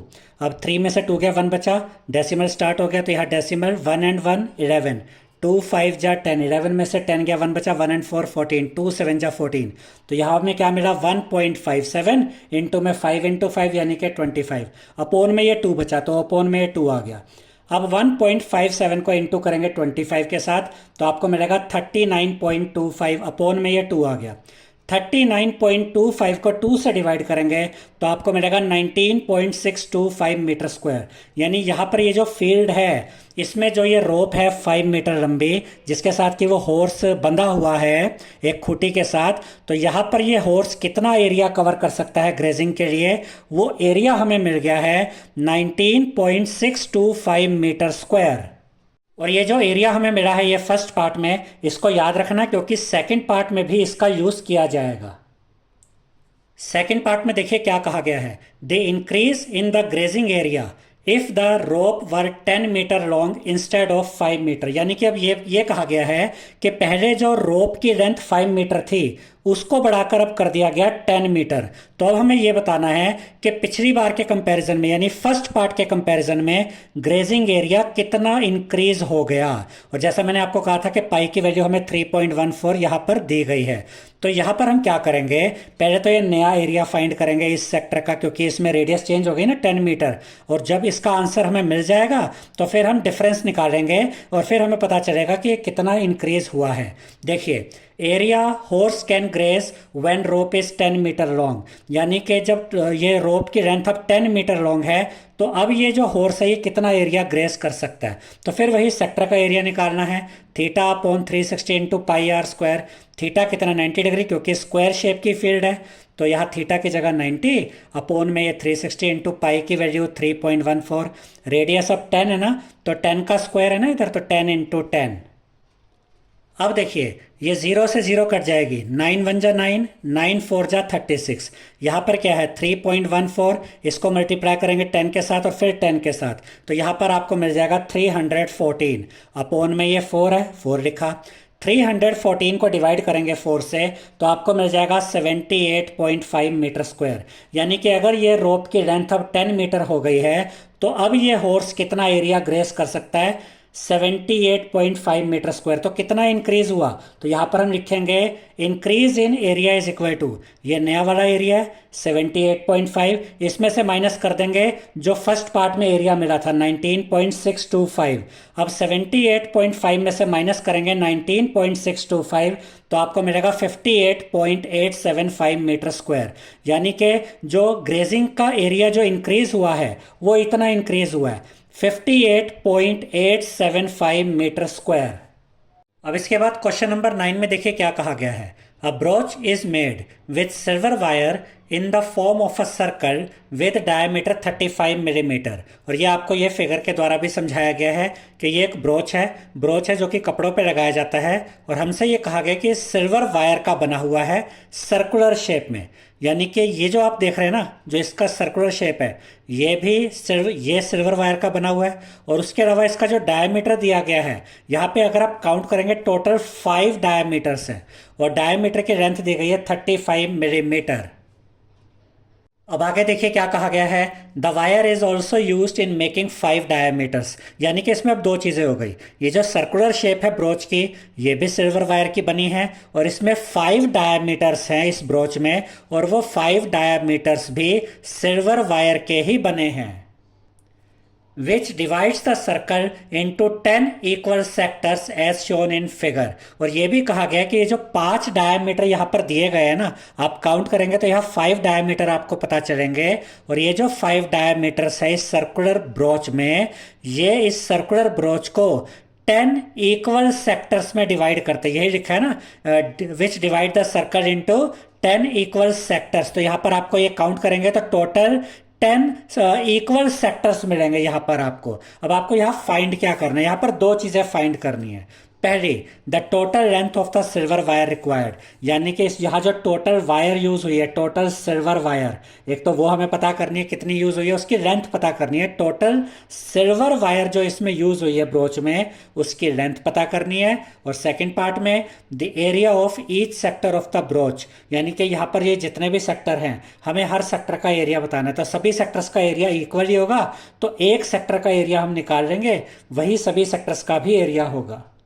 अब हम इसका सॉल्यूशन देखते हैं। तो यहाँ हम लिखेंगे डी यानी diameter is equal to 35 millimetre. हमें दिया गया कि जो डायमीटर की लेंथ है वो 35 मिलीमीटर है। तो रेडियस क्या होगा? रेडियस डायमीटर का हाफ होता है, तो 35/2 मिलीमीटर ये आ गई radius.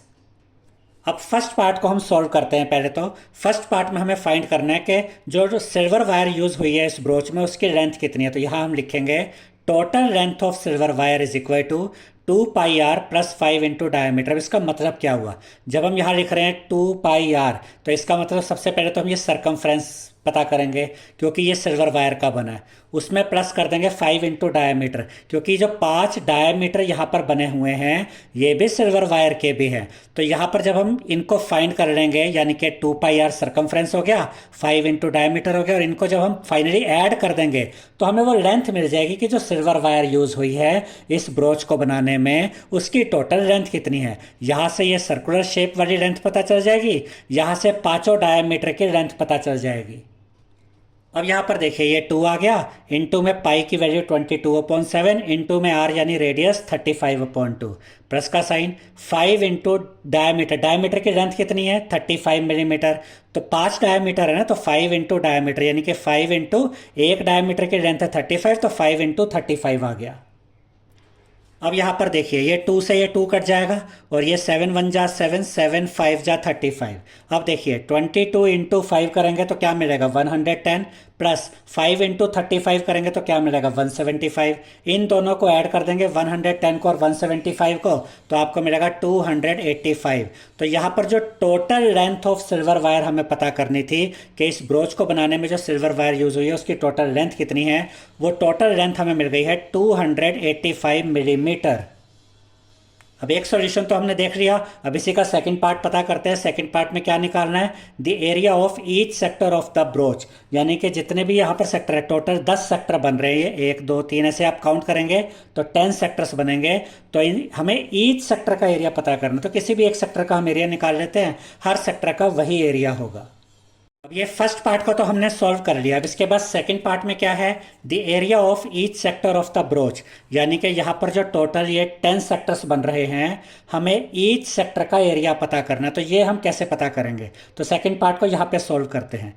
The area of each sector of the brooch is equal to, देखिए यहाँ पर ये सर्कल है और इस सर्कल का एरिया 10 इक्वल पार्ट्स में डिवाइड हुआ है। तो हम यहाँ पर क्या करेंगे, सर्कल के एरिया को 10 से डिवाइड कर देंगे तो ईच सेक्टर का एरिया यहां पर हमें मिल जाएगा। तो बड़ा सिंपल सा है, देखिए ये 1/10 यहां पर लिखा, इनटू में पाई की वैल्यू 22/7, इनटू में आर यानी रेडियस का स्क्वायर है, रेडियस कितनी है 35/2, उसको 2 बार लिख दिया। अब इसको यहां पर हम सॉल्व कर लेते हैं।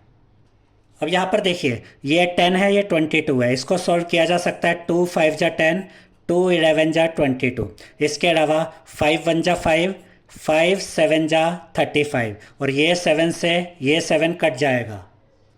अब यहाँ पर क्या बचा, 11 इंटू 35 करेंगे तो मिलेगा 385, अपॉन में देखिए 2 इंटू 2 यानी कि 4, यानी कि जो हमें एरिया पता करना था ईच सेक्टर का, the area of each sector of the broach, हमें पता चल गया है 385/4 मिलीमीटर स्क्वायर।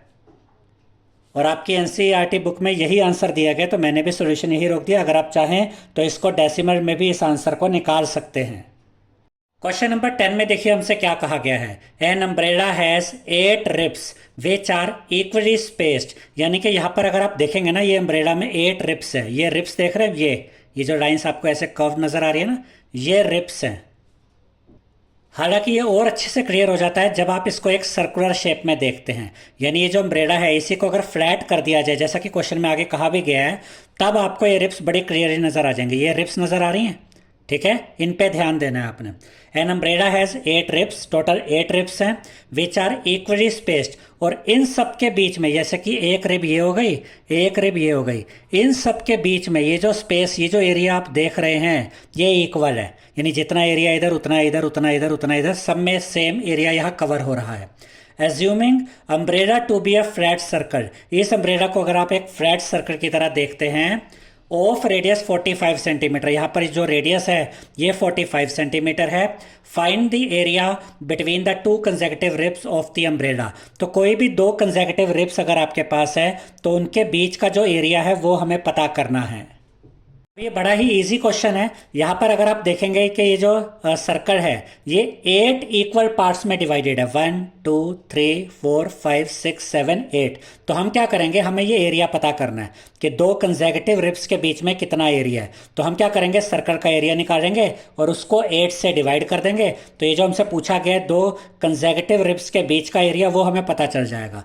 तो इसके सोल्यूशन में हमने क्या लिखा, area between 2 consecutive ribs, 2 consecutive ribs के बीच का एरिया कैसे मिलेगा, 1/8 into pi r square. Pi r square क्या होता है, सर्कल का एरिया, उसको डिवाइड कर देंगे 8 से, तो हमें ये एरिया पता चल जाएगा 2 कंसेक्यूटिव रिब्स के बीच का एरिया। तो यहाँ पर ये 1/8 लिखा, इंटू में पाई की वैल्यू 22/7, इंटू में रेडियस कितनी दी गई है, देखिए क्वेश्चन में 45 सेंटीमीटर, तो रेडियस का स्क्वायर है तो 45 इंटू 45 आ गया।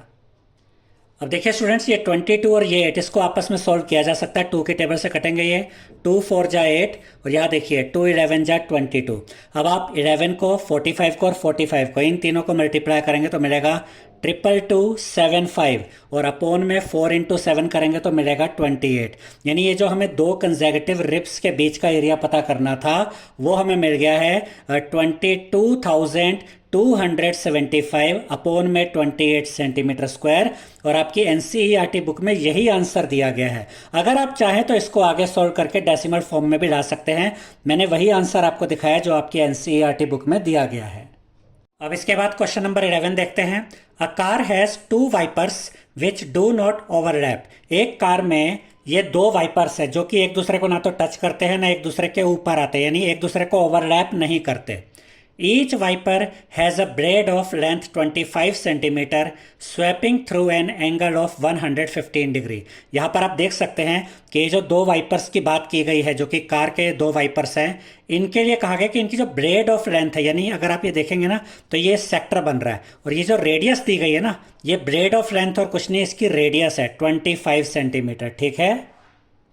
और ये एंगल कितना बना रहे हैं, 115 डिग्री, ये भी आप देख सकते हैं 115 डिग्री का ये एंगल बना रहे हैं। Find the total area cleaned at each sweep of the blades, यानी ये दोनों जो वाइपर्स हैं ये एक बार जब ये यूज़ होते हैं तो ये कितना एरिया क्लीन करते हैं ये बताना है। देखिए यही चीज़ है ना, find the total area cleaned at each sweep of the blades. ठीक है, तो एक बार जब ये स्वीप करते हैं तो ये कितना टोटल एरिया कवर करते हैं वो हमें बताना है। तो यहाँ पर आर यानी रेडियस कितनी है 25 सेंटीमीटर, थीटा यानी एंगल कितना है 115 डिग्री।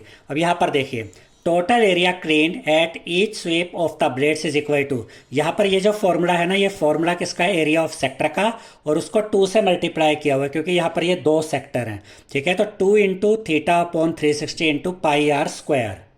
अब यहाँ पर हम वैल्यूज रख देंगे, ये 2 आया, मल्टीप्लाई का साइन, थीटा की जगह आ जाएगा 115 अपोन में ये 360 इंटू में पाई की वैल्यू 22 अपॉन 7 इंटू में आर का स्क्वायर है ना, रेडियस कितनी है 25, तो 25 का स्क्वायर यानी कि 25 इंटू 25। अब देखिए स्टूडेंट्स, यहाँ पर ये 2 है, यहाँ पर 360 है, आपस में सॉल्व हो सकते हैं। 2 की टेबल में आते हैं तो 2 से काटिए, 2 1 जा 2, और यहाँ देखिए 2 1 जा 2, 3 में से 2 गया 1 बचा, 1 एंड 6 16, 2 8 जा 16, ये 0 बचा, ये 0 यहाँ पर आ गया। अब ये 115 है, ये 180 है, ये भी आपस में कट सकते हैं, ये 5 की टेबल में आता है तो 5 से काटेंगे। देखिए 5 3 जा 15, 18 में से 15 गया, 3 बचा, 3 एंड 0 30, 5 6 जा 30, और यहाँ देखिए 5 2 जा 10, 11 में से 10 गया 1 बचा, 1 एंड 5 15, 5 3 जा 15। अब आगे देखिए ये 36 है, ये 22 है, ये भी आपस में कट सकते हैं, ये दोनों 2 की टेबल में आते हैं, तो 2 1 जा 2, 3 में से 2 गया 1 बचा, 1 एंड 6 16, 2 8 जा 16, यहाँ मिला 18, और यहाँ पर देखिए 2 11 जा 22। अब ऊपर क्या बचा 23, वो यहाँ पर लिखा इंटू में ये 11 इंटू में 25 इंटू 25 करेंगे तो मिलेगा 625, अपोन में ये 18 है वो लिखा, इंटू में ये 7 है, ये 7 लिख दिया। ठीक है, अब जब आप इन नंबर्स को मल्टीप्लाई करेंगे 23 को 11 से और उसके बाद 625 से, यानी इन तीनों नंबर्स को जब आप मल्टीप्लाई करेंगे तो आपको मिलेगा 158125, अपोन में 18 इंटू 7 करेंगे तो मिलेगा 126। तो यहां पर हमें जो ये फाइंड करना था total area cleaned at each sweep of the blades, वो हमें कितना मिल गया है 158125 अपॉन 126 सेंटीमीटर स्क्वायर। और आपके एनसीईआरटी बुक में यही आंसर दिया गया है, लेकिन अगर आप चाहते हैं तो आप इसको डिवाइड करके डेसिमल फॉर्म में भी लिख सकते हैं, लेकिन मैंने ये आंसर यही तक दिखाया है क्योंकि एनसीईआरटी बुक में यही आंसर गिवन है। अब इसके बाद क्वेश्चन नंबर 12 में देखिए क्या कहा गया है, to warn ships for underwater rocks a lighthouse spreads a red coloured light over a sector of angle 80 degree to a distance of 16.5 kilometre. इसका मतलब क्या है, समुद्र के किनारे ना ये इस तरीके के लाइट हाउस होते हैं जो कि लाइट इस तरीके से फेंकते हैं समुद्र के ऊपर, ताकि जो अंडर वाटर रॉक्स हैं वो उनके बारे में वार्निंग मिल जाए शिप्स को वो नज़र आ जाए वो अंडर वाटर रॉक्स, और वो टकराने से बच जाए। तो यहाँ से जो लाइट आ रही है ये आप देख सकते हैं एक सेक्टर की शेप में आ रही है, यहाँ पर एंगल दिया हुआ है 80 डिग्री और ये आपको रेडियस दी गई है 16.5 kilometre. Find the area of the sea over which the ships are warned. आपको ये पता करना है जो लाइट यहाँ से फेंकी जा रही है, ये जो लाइट हाउस है इससे जो ये लाइट जा रही है सी के ऊपर, ये कितना एरिया कवर कर रही है वार्निंग के लिए। ये जो एरिया कवर हो रहा है यानी कि हमें ये सेक्टर का एरिया यहाँ पर फाइंड करना है। साथ ही ये भी कहा गया है कि use pi is equal to 3.14, यानी पाई की वैल्यू हमें 3.14 यूज करनी है, और अब हम ये सेक्टर का एरिया फाइंड करते हैं। तो इसके सॉल्यूशन में हम लिखेंगे आर यानी रेडियस 16.5 किलोमीटर, जो कि यहाँ पर हमने देखा था हमें गिवन है, और थीटा कितना दिया गया है 80 डिग्री, तो थीटा यानी एंगल हमने लिखा 80 डिग्री। अब हमें क्या पता करना है कि ये जो लाइट जा रही है ये कितना एरिया कवर कर रही है, लाइट हाउस से ये जो लाइट यहाँ जा रही है सी के ऊपर ये कितना एरिया कवर कर रही है। Area of the sea over which the ships are warned, यानी कि सी के ऊपर वो एरिया जितने एरिया में जो शिप्स है उनको वार्निंग मिल रही है वो एरिया कितना है, वो हमें कैसे मिलेगा, उसके लिए हमें ये सेक्टर का एरिया निकालना होगा, यानी theta upon 360 into pi r square. अब हम यहाँ पर ये वैल्यूज रख देंगे, थीटा की वैल्यू, पाई की वैल्यू और रेडियस की वैल्यू। थीटा यानी एंगल कितना 80 डिग्री, तो यहाँ आ गया 80 अपॉन में 360 इंटू पाई की वैल्यू हमसे कहा गया है 3.14 यूज़ करनी है, तो पाई की जगह यहाँ पर ये 3.14 आ गया। इनटू में रेडियस का स्क्वायर है और रेडियस कितनी है 16.5, तो 16.5 इंटू 16.5। अब देखिए ये जीरो से ये जीरो कट जाएगी। अब ऊपर 8 है नीचे 36 है, ये 2 की टेबल में भी कटते हैं, 2 की टेबल से भी कटते हैं और 4 से भी कटते हैं। तो आप चाहे तो इनको 2 से भी काट सकते हैं और 4 से भी काट सकते हैं। तो हम इनको 2 से काट देते हैं। 2 4 जा 8 और यहाँ देखिए 2 1 जा 2, 3 में से 2 गया 1 बचा, 1 एंड 6 16, 2 8 जा 16। अब क्या मिला 4 और 18, ये भी 2 से कटेगा। 2 2 जा 4, यहाँ देखिए 2 9 जा 18। अब यहाँ क्या बचा 2 इंटू 3.14 इंटू 16.5 इंटू 16.5। जब आप 2 3.14 16.5 और 16.5 को मल्टीप्लाई करेंगे तो आपको मिलेगा 1709.73। अपोन में ये 9 है तो अपोन में 9 आ जाएगा। और जब आप 1709.73 को डिवाइड करेंगे 9 से तो आपको मिलेगा 189.97 किलोमीटर स्क्वायर। यानी कि यहाँ पर जो एरिया हमें बताना था कि कितना एरिया कवर हो रहा है ये लाइट के द्वारा, तो ये एरिया हमें मिल गया है 189.97 किलोमीटर स्क्वायर। अब इसके बाद क्वेश्चन नंबर 13 में देखिए हमसे क्या कहा गया है। A round table cover has 6 equal designs as shown in figure. अब यहाँ पर आप देख सकते हैं कि ये इस तरीके का ये एक सर्कुलर शेप में एक टेबल कवर है और इसमें 6 इक्वल डिज़ाइंस बने हैं। कैसे, ये कोड दिख रही है आपको ये, और यहाँ पर ये माइनर सेगमेंट में ये डिज़ाइन बना हुआ है। ऐसे ये कोड है, यहाँ पर ये डिज़ाइन बना हुआ है। ऐसे कितने डिज़ाइन है 1 2 3 4 5 6 डिज़ाइंस यहाँ पर बने हुए हैं। If the radius of the cover is 28 centimetre, यहाँ पर जो रेडियस हमें दी गई है वो है 28 सेंटीमीटर। तो यहाँ पर ये रेडियस भी हम इस तरीके से ज्वाइन करके दिखा देंगे। यहाँ पर ये ऐसे और ये एक यहाँ से ज्वाइन करेंगे, ठीक है। तो ये रेडियस हमें कितनी दी गई है 28 सेंटीमीटर, तो ये यहाँ पर हमने मेंशन कर दिया 28 सेंटीमीटर। तो आगे क्या कहा गया है, अच्छा ये एक बार फिर पढ़ लेते हैं। If the radius of the cover is 28 centimetre, जो यहाँ हमने दिखा दिया। Find the cost of making the designs at the rate of ₹0.35 पर सेंटीमीटर स्क्वायर, और √3 की वैल्यू हमें यूज़ करनी है 1.7। यानी कि हमें ये बताना है कि ये जो 6 डिज़ाइंस यहाँ बनाए गए हैं, इन 6 डिज़ाइंस को बनाने की कॉस्ट कितनी है। अगर पर सेंटीमीटर स्क्वायर की कॉस्ट आती है ₹0.35, यानी कि अगर पर सेंटीमीटर स्क्वायर की कॉस्ट इतनी है तो ये 6 डिज़ाइंस बनाने की कॉस्ट कितनी होगी, ये हमें बताना है। तो यहाँ पर हम क्या करेंगे, पहले हम एक डिज़ाइन का एरिया निकालेंगे, उसके द्वारा फिर हम 6 डिज़ाइंस का एरिया निकालेंगे, और जब हमें इन 6 डिज़ाइंस का एरिया पता चल जाएगा तो उस एरिया को हम मल्टीप्लाई कर देंगे 0.35 रुपीज़ से, तो हमें यह पता चल जाएगा कि ये 6 डिज़ाइंस को बनाने की कॉस्ट कितनी है। अब यहाँ पर सबसे इंपॉर्टेंट चीज़ देखिए, हमें ये 6 डिज़ाइंस का एरिया निकालना है। अब जरा इस डिज़ाइन पर ध्यान दीजिए कि ये एक कोड है और ये माइनर सेगमेंट है, तो ये एक माइनर सेगमेंट है ये। तो अगर मुझे ये माइनर सेगमेंट का एरिया निकालना है तो वो हम कैसे निकालते हैं, हम एरिया ऑफ सेक्टर निकालते हैं। ये चीज़ हम कई बार डिस्कस कर चुके हैं, इस तरह के क्वेश्चन हम पहले भी सॉल्व कर चुके हैं कि अगर ये माइनर सेगमेंट का एरिया निकालना है तो ये जो सेक्टर यहाँ बन रहा है ये सेक्टर का एरिया निकालेंगे और उसमें से ये ट्रायंगल का एरिया माइनस कर देंगे, तो हमें क्या मिल जाएगा, ये माइनर सेगमेंट का एरिया, यानी ये डिज़ाइन का एरिया। तो सेक्टर का एरिया निकालने के लिए हमें एंगल यानी थीटा भी चाहिए होता है, तो पहले यहाँ पर थीटा क्या होगा वो देखते हैं।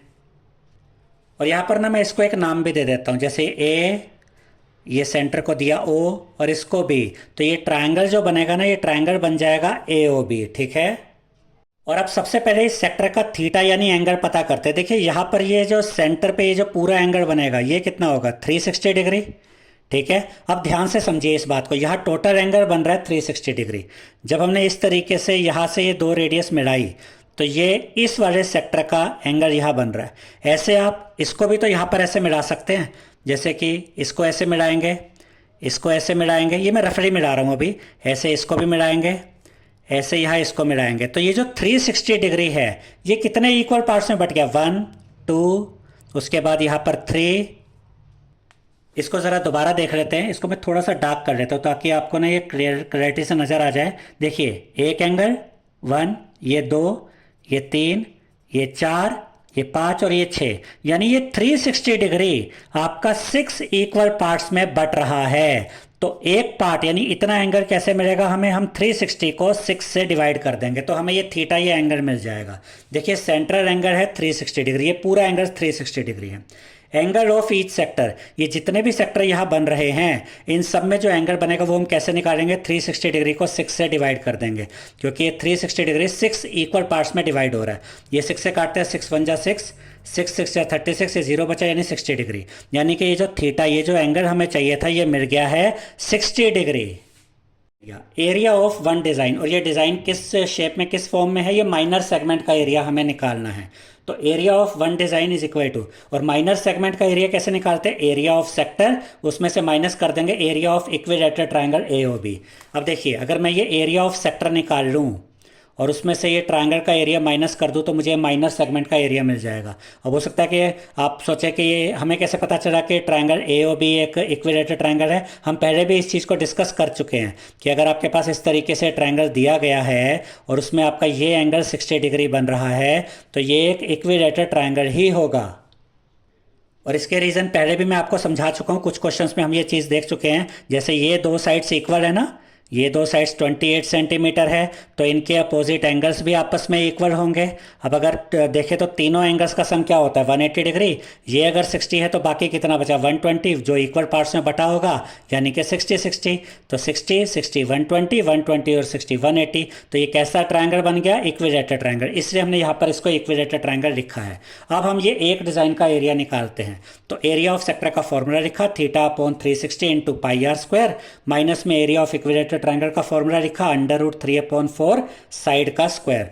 अब थीटा कितना आया था हमारा यहाँ पर 60 डिग्री, तो थीटा की जगह 60 लिखेंगे, अपॉन में 360 इंटू में पाई की वैल्यू यहाँ पर हम यूज़ करेंगे 22 अपॉन में 7, इंटू में रेडियस कितनी है 28, तो उसका स्क्वायर है ना रेडियस का स्क्वायर, तो 28 इंटू 28। फिर ये माइनस का साइन मैंने यहाँ पर लिखा और √3 की वैल्यू यहाँ पर हमें दी गई है 1.7 यूज़ करनी है। तो √3 की वैल्यू रखी 1.7, अपॉन में ये 4 आ गया, इंटू में साइड का स्क्वायर है और ट्रायंगल की तीनों साइड्स यहाँ पर कितनी है 28, क्योंकि ये जो रेडियस है यही इस ट्रायंगल की साइड भी है ना, तो यहाँ पर साइड का स्क्वायर है तो 28 इंटू 28 लिख दिया। ठीक है, तो ये हो गया हमारा सेक्टर का एरिया, ये हो गया हमारा इक्विलेटरल ट्रायंगल का एरिया। अब यहाँ पर कैलकुलेशन देखते हैं, 0 से 0 कट जाएगी, 6 1 जा 6, 6 6 जा 36। अब ये 22 है, ये 6 है, ये भी 2 से कटता है, 2 3 जा 6, 2 11 जा 22। अब ये 28 है, ये 7 है, ये भी कट जाएंगे, 7 1 जा 7, 7 4 जा 28। अब यहाँ पर क्या बचा देखिए, ये 11 है वो लिखा, इंटू में ये 28 है, इंटू में बचा ये 4 ये लिखा, अपोन में यहाँ क्या बचा 3, तो अपोन में 3 आ गया। फिर ये माइनस का साइन, अब यहाँ पर देखिए, यहाँ पर ये 28 है, 4 है, आपस में कट जाएंगे, 4 1 जा 4, 4 7 जा 28। अब यहाँ क्या बचा माइनस का साइन, 1.7 इंटू में 7 इंटू में 28। अब यहाँ पर इन तीनों को जब आप मल्टीप्लाई करेंगे 11 28 और 4 को, तो आपको मिलेगा 1232, वो लिखा, अपोन में 3 आ गया, माइनस का साइन, 1.77 और 28 इन तीनों को मल्टीप्लाई करेंगे तो आपको मिलेगा 333.2। अब यहाँ अपोन में 3 है, यहाँ अपोन में कुछ नहीं है, मतलब 1 है, 3 और 1 का एलसीएम 3 आ गया। अब 3 को 3 से डिवाइड किया, 1 बचा, 1 इंटू 1232 किया तो ये 1232 ऊपर आ गया, जैसे नॉर्मली एलसीएम हम कैलकुलेट करते हैं। फिर ये माइनस का साइन, 3 को इस 1 से डिवाइड किया 3 बचेगा, उस 3 को ऊपर वाले न्यूमरेटर से मल्टीप्लाई किया तो आ गया 999.6। अब हम अगले पेज पे क्या देखेंगे कि इसको सॉल्व करके क्या आता है। अब हम क्या करेंगे, 1232 में से माइनस करेंगे 999.6 को और अपोन में लिखेंगे 3 को, तो ये माइनस करके हमें मिला 232.4 अपॉन में 3 सेंटीमीटर स्क्वायर। तो यहाँ पर ये एक डिज़ाइन का एरिया हमें मिल गया। अब हम 6 डिज़ाइंस का एरिया निकालते हैं। Area of 6 designs is equal to, एक डिज़ाइन का जो एरिया है उसको मल्टीप्लाई कर देंगे 6 के साथ, ये 6 और 3 कट जाएंगे, 3 से 3 1 जा 3, 3 2 जा 6, 2 को मल्टीप्लाई करेंगे 232.4 से तो आपको मिलेगा 464.8 सेंटीमीटर स्क्वायर। तो ये जो 6 डिज़ाइंस हमें दिए गए थे, इन 6 डिज़ाइंस का एरिया है 464.8 सेंटीमीटर स्क्वायर। अब फाइनली हम पता करेंगे ये 6 डिज़ाइंस को बनाने की कॉस्ट कितनी है, cost of making the designs. तो ये जो 6 डिज़ाइंस है इनको बनाने की कॉस्ट कितनी है, इज इक्वल टू 6 डिज़ाइंस का जो ये एरिया है 464.8, इसको हम मल्टीप्लाई कर देंगे 0.35 से, क्योंकि क्वेश्चन में हमें गिवन है कि पर centimetre square, 1 centimetre square design बनाने की कॉस्ट है 0.35 रुपीज़। तो इतने एरिया की कॉस्ट कितनी होगी, एरिया को इसके साथ मल्टीप्लाई कर देंगे तो आपको मिलेगा ₹162.68। यानी कि इन 6 डिज़ाइंस को बनाने की जो कॉस्ट है वो कॉस्ट हमें मिल गई है ₹162.68। अब इसके बाद क्वेश्चन नंबर 14 में देखिए क्या कहा गया है। Tick the correct answer in the following. Area of a sector of angle P in degrees of a circle with radius R is. यानी कि यहाँ पर हमें एक पहले तो ये सर्कल दिया गया है जिसमें कि ये सेक्टर बन रहा है, ये देख रहे हैं सेक्टर बन रहा है, और इस सेक्टर में एंगल कितना दिया गया है P डिग्री, तो थीटा यानी एंगल हो गया P डिग्री, और रेडियस हमें दी गई है R, तो रेडियस हमने लिख दी R। अब हमें बताना है कि इसका जो सेक्टर का जो एरिया है वो कितना है। अब यहाँ पर हमें ये 4 ऑप्शंस दिए गए हैं। ए ऑप्शन है P/180 into 2πr, B option है P/180 into πr², C option है P/360 इंटू 2πr, और डी ऑप्शन है P/720 इंटू 2πr²। तो अब हम सॉल्व करके देखते हैं कि इनमें से कौन सा ऑप्शन सही है। तो अब हम यहाँ पर ये जो सेक्टर है इसका एरिया निकालेंगे, इसका एरिया फाइंड करेंगे। तो इसके सॉल्यूशन में हमने लिखा area of sector is equal to θ/360 into πr²।